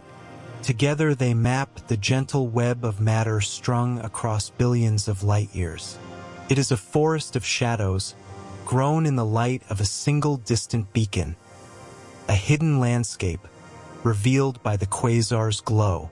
In this delicate forest of shadows, astronomers can read the distribution of gas across billions of light-years, cloud by cloud and line by line, all lit from behind by a single distant fire. A whole invisible cosmos, sketched gently in silhouette against the quasar's steady light. The 164th fact is that by studying the light of quasars, Astronomers can weigh the amount of ordinary matter spread thinly through the space between galaxies, matter far too faint and diffused to see in any other way. The shadows the gas casts upon the quasar's light reveal how much of it there is, and where. In this way, quasars help us take a census of the invisible cosmos, the vast reservoirs of gas that lie between the galaxies, counting the unseen matter of the universe, one beam of quasar light at a time. The 165th fact is that quasars also help astronomers measure the black holes at their own hearts, by watching how the glowing gas around the black hole responds with a gentle delay to flickers in the central light, a technique called reverberation mapping. The time the light takes to cross from the center to the surrounding gas reveals the size of the region, and from that, the black hole's mass. It is a beautiful method, weighing a black hole billions of light-years away simply by timing its echoes, a measurement made of light and patience. The 166th fact is that the light of a very distant quasar can be used to study the era of cosmic reionization, the time when the young universe's fog of neutral gas was gradually cleared and made transparent by the first stars and galaxies. The oldest quasars shine from near or within that era, and their light bears the marks of the fog it passed through. By reading those marks, we trace how the cosmos first became clear, using quasars as lanterns to study the very lifting of the primordial mist.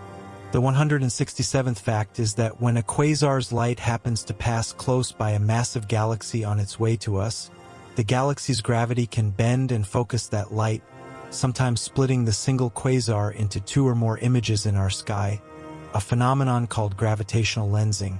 The first such lensed quasar, discovered in the 1970s, appeared as a pair of twins, which turned out to be one quasar seen twice.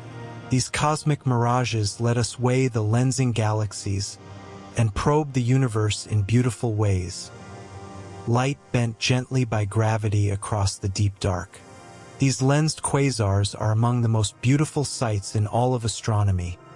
A single distant beacon multiplied into two or four, or arranged into a soft ring of light by the gravity of an intervening galaxy.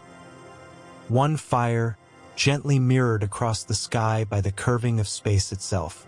The 168th fact is that because a lensed quasar's several images take slightly different paths of different lengths to reach us, the light of each arrives at a slightly different time, and by measuring these delays, astronomers can even gauge the expansion rate of the whole universe.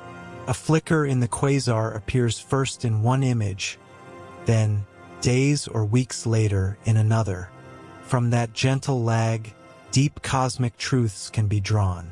The quasar becomes a clock, ticking across the lensed sky, measuring the very pace of cosmic expansion. The 169th fact is that quasars, being so distant and so nearly fixed as points in the sky, serve as a stable set of reference marks against which astronomers measure all other motions, a kind of celestial framework anchored at the edge of the universe. Because they are so far away, quasars appear essentially motionless, unlike the drifting stars of our own galaxy. And so they form the backbone of the maps by which we chart the heavens, quiet, distant anchors holding the whole coordinate system of the sky steady. The 170th fact is that this framework of quasars is so precise and so stable that it underlies the very navigation of spacecraft and the fine measurement of the Earth's own gentle wobbles and turning. The fixed points of distant quasars give us an unmoving grid against which to measure everything else. In this way, these beacons at the edge of the cosmos quietly serve the most practical needs here at home, their ancient, steady light anchoring the maps by which we find our way, both across the sky and around our own turning world. The 171st fact is that by comparing the light of quasars at many different distances, astronomers can trace how the population of feeding black holes has changed over the whole history of the universe, rising to a great peak and then gently declining. The far quasars show an age when black holes fed richly and often. The near ones, a quieter, older cosmos. Laid out across cosmic time, quasars tell the story of black hole growth. A great arc of activity, rising and falling across billions of years. The 172nd fact is that the absorption lines quasars reveal in the intergalactic gas also carry the chemical fingerprints of the elements that gas contains, letting astronomers study how the universe was gradually enriched with heavier elements forged in stars. In the light of a quasar, passing through ancient gas, we can read not only how much matter lies between the galaxies, but what it is made of. The quasar's beam becomes a probe of cosmic chemistry, tracing, across deep time, the slow seeding of the universe with the stuff of worlds. The 173rd fact is that quasars have even been used to test whether the fundamental constants of nature, the deep numbers that govern physics, have stayed the same across billions of years by comparing their ancient light with the physics we measure today. The fine patterns in a quasar spectrum are exquisitely sensitive to these constants. So far, they appear unchanged across cosmic time, a reassuring steadiness. And quasars, once again, serve as tools reaching back across the ages, testing whether the very laws of nature hold firm through all of time. The 174th fact is that a quasar's light can reveal the presence of galaxies too faint to see directly, for even an invisible galaxy's gas will cast its shadow upon the passing quasar beam, betraying its existence. In this way, quasars help us find the dark, quiet galaxies that ordinary telescopes miss entirely, glimpsed only by the marks they leave on a distant light. The beacon reveals what it cannot itself illuminate, unveiling hidden galaxies through the gentle shadows they cast across its glow. The 175th fact is that because quasars are so bright and so distant, they let astronomers probe the universe along countless separate lines of sight, each quasar a single thread lit through the cosmic dark, and together they weave a three-dimensional map of the intergalactic gas. With enough quasars spread across the sky, the scattered threads combine into a picture of the whole vast web of matter. The lonely beacons, taken together, chart the architecture of the cosmos.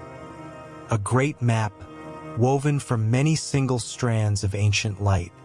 The 176th fact is that the study of quasar absorption lines has revealed that the space between galaxies, far from being empty, is laced with a delicate cosmic web of gas, filaments and sheets and voids stretching across the universe. This web, glimpsed in the shadows upon quasar light, is the very scaffolding upon which galaxies form and grow. Without quasars to backlight it, we might never have seen it so clearly. The beacons reveal the hidden skeleton of the cosmos, a vast, faint web traced in gentle silhouette.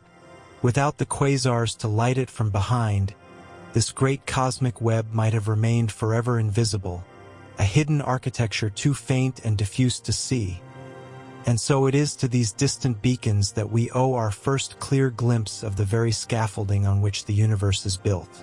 The 177th fact is that quasars serve, too, as tests of the very geometry of the universe, for their distribution and their light across the deep cosmos help astronomers gauge whether space is curved or flat, and how it has expanded over time. These distant beacons, scattered to the edges of the visible universe, are among our best probes of its overall shape. In them, the largest questions of cosmology find gentle answers. The structure of all of space, read in the pattern and the light of quasars. The 178th fact is that the discovery that quasars could be used as tools, and not merely admired as wonders, transformed them from curiosities into some of the hardest working objects in astronomy, employed to study everything from black holes to the whole shape of the cosmos. A quasar is now both a marvel and an instrument, a beacon and a probe. Its light, once merely puzzling, has become one of our most precious resources. A single distant fire, put to work illuminating the deepest questions we can ask.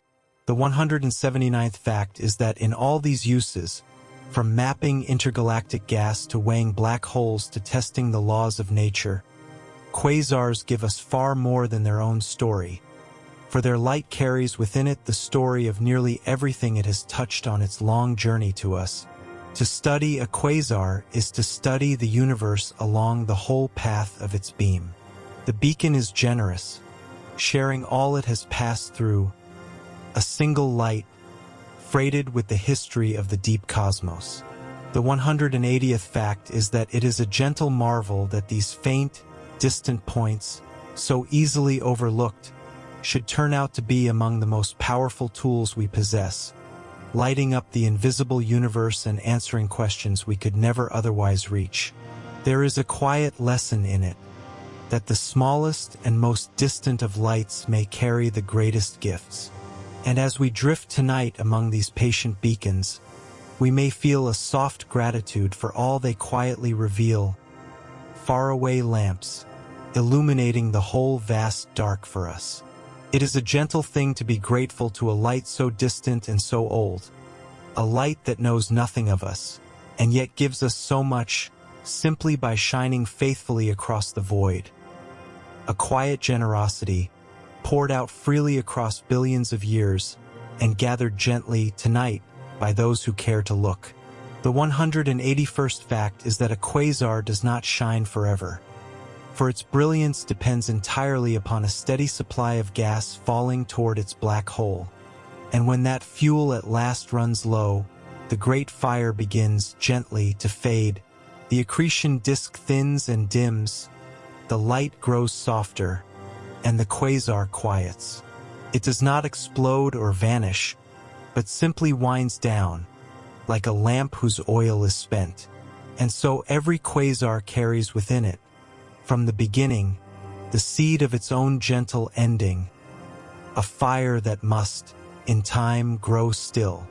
The 182nd fact is that when a quasar's fuel is exhausted, its black hole does not disappear, but merely falls quiet, ceasing to blaze and settling into a long, dark slumber at the center of its galaxy. The black hole remains, as massive as ever, but starved of gas and therefore dim. The galaxy around it, once outshone, becomes visible again in its own gentler light. The quasar has become an ordinary galaxy, with a sleeping heart, the fire banked, the engine resting, the brilliance passed into memory.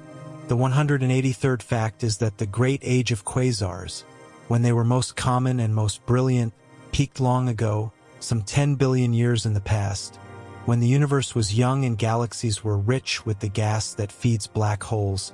Since then, as that gas has been used up or settled into stars, the number of blazing quasars has steadily declined. We live now in a quieter age. The great fires mostly burned low.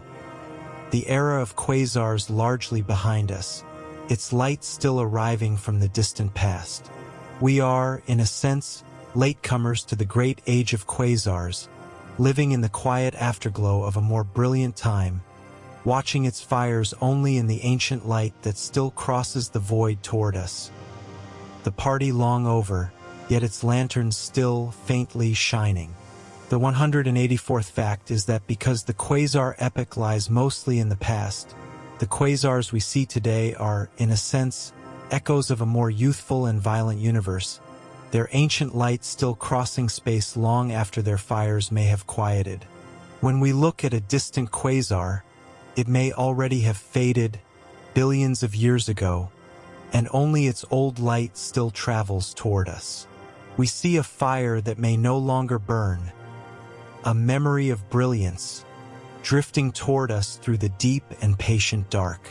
The 185th fact is that most galaxies that once hosted quasars, including perhaps a great many of those we see around us, now harbor only quiet, dormant black holes at their centers, the spent engines of quasars long gone silent. These sleeping giants give off almost no light, betraying their presence only by their gravity's pull on nearby stars.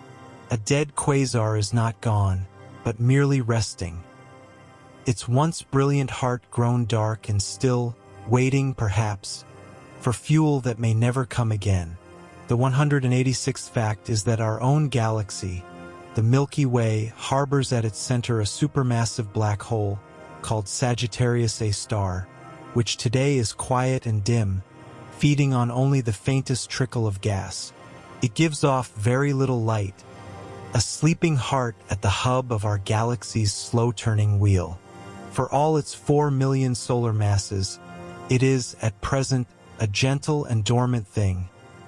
Nothing like the blazing engines of the distant quasars, but kin to them all the same, a quiet cousin resting at our galaxy's core. The 187th fact is that astronomers suspect that our galaxy's central black hole may not always have been so quiet, and that in the past it may have flared into activity, perhaps even blazing, for a time, as a small quasar of its own. Faint traces in the gas around it, and great bubbles of energy reaching above and below the galactic plane, hint at outbursts long ago. Our own galaxy's heart may once have glowed far more fiercely than it does now. A mini-quasar, flickering briefly in ages past. If it is true, then the same quiet heart that sleeps at our galaxy's center tonight may once have blazed, however faintly, as a distant cousin of the great quasars. Its fire long since banked, leaving only these soft and lingering traces of a more restless youth. The 188th fact is that these great bubbles of hot gas, reaching far above and below the Milky Way's disk, may be the fossil remains of an ancient outburst from Sagittarius A star, a whisper of a brighter, more active time. They stand as gentle monuments to a fire that has since died down. If so, then our galaxy carries, in its very structure, the memory of a day when its heart blazed, an old brilliance, written faintly in the gas, long after the light itself has faded. The 189th fact is that a dormant black hole, like the one at our galaxy's center, could in principle flare to life again, should a fresh supply of gas ever fall toward it, briefly rekindling the quasar fire that has long lain dark. A wandering cloud, or the slow inflow of gas, might one day feed it anew. And so a quiet black hole is not truly dead, but only sleeping, capable of waking. Its brilliance not gone forever, but merely waiting patiently for fuel to return. The 190th fact is that over the vast future of the universe, as galaxies use up their gas and settle into old age, the era of quasars will fade further and further into the past, until the great blazing beacons become ever rarer, and at last, perhaps, cease entirely. The fuel that feeds them is finite and slowly spent. In the deep future, the cosmos will grow quieter and darker, its brilliant hearts mostly stilled. The age of quasars a distant memory, its fires long since burned to embers. And yet there is no sadness in that slow quieting, only the natural rhythm of a universe growing gently older, its brilliant hearts settling one by one into rest. The great fires of the cosmos, softening at last into a deep and lasting peace. The 191st fact is that even after a quasar has fallen silent, the light it once emitted continues to travel outward through space forever, so that somewhere, in some far corner of the universe, the glow of a long-dead quasar may still be arriving, fresh, at some distant shore. Light once launched does not stop, and so no quasar is ever wholly gone while its light still crosses the void, its brilliance outliving its fire, drifting onward through the dark, long after the engine that made it has grown cold. The 192nd fact is that the quasars, taken all together across cosmic history, tell a story of growth and quieting, of black holes that fed and blazed in the young universe and then, one by one, settled into the long stillness that fills the cosmos now. It is a story with a gentle shape, a rising, a peak, and a slow, soft decline. And our own galaxy's quiet heart is a part of that story, resting now at the far end of the great age of fire. One dormant beacon among countless others, waiting in the dark. The 193rd fact is that there is a deep kinship between the blazing quasars of the distant past and the quiet galaxies of today, for they are, in truth, the same objects at different stages of a single long life, the fire and the ember of one continuous story. The dazzling quasar and the peaceful galaxy are not strangers, but the youth and the age of the same thing.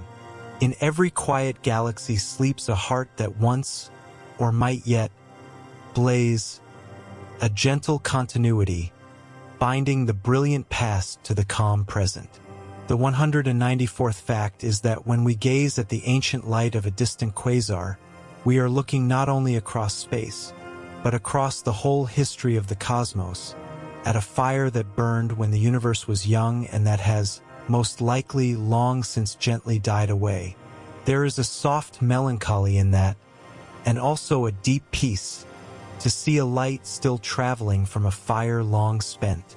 The quasar teaches us that even the brightest things pass gently, and that their light and their memory drift on long after.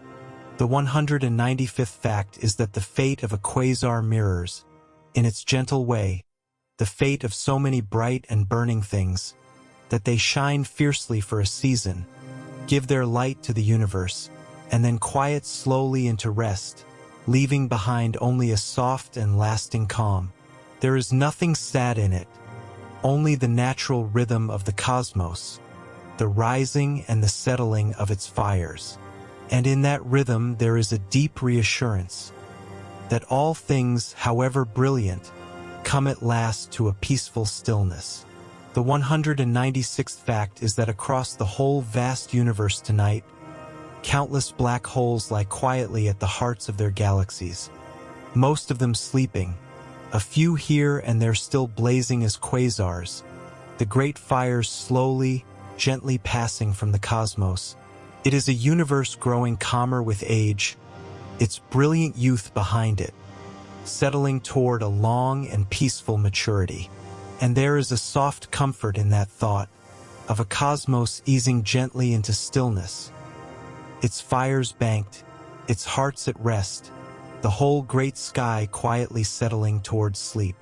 And you, here, listening, are a small and welcome part of that vast and gentle settling, your own breathing slowing, your own thoughts growing soft, as the universe around you eases toward its rest.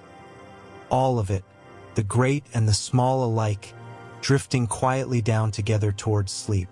The 197th fact is that perhaps the deepest gift of the quasars is the way they stretch the mind gently across space and time, showing us fires that burned before the Earth existed, so far away that their light is older than our world, and yet reaching us softly, tonight, as the faintest of glimmers. To hold such distances and such ages in the mind is to feel one's own small worries grow soft and quiet. The quasars ask nothing of us but our wonder, and in that wonder, the day's cares gently loosen and fall away. The 198th fact is that in the long, slow story we have followed tonight, of the brightest fires in creation blazing and then quieting across billions of years, there is really only one thing asked of you, here, listening, and that is simply to rest, and to let the vastness of it all carry you gently down towards sleep. The quasars will keep their ancient light. The black holes will keep their patient watch. And you have nothing at all to hold on to now. Nothing to do but breathe, and soften, and let go. The 199th fact is that as your breathing slows and your thoughts grow soft and dim, imagine yourself drifting outward through the deep and gentle dark, past the quiet galaxies and their sleeping hearts, out toward the faint and distant glow of an ancient quasar burning softly at the edge of time. There is no hurry out here, no fear, no weight of any kind.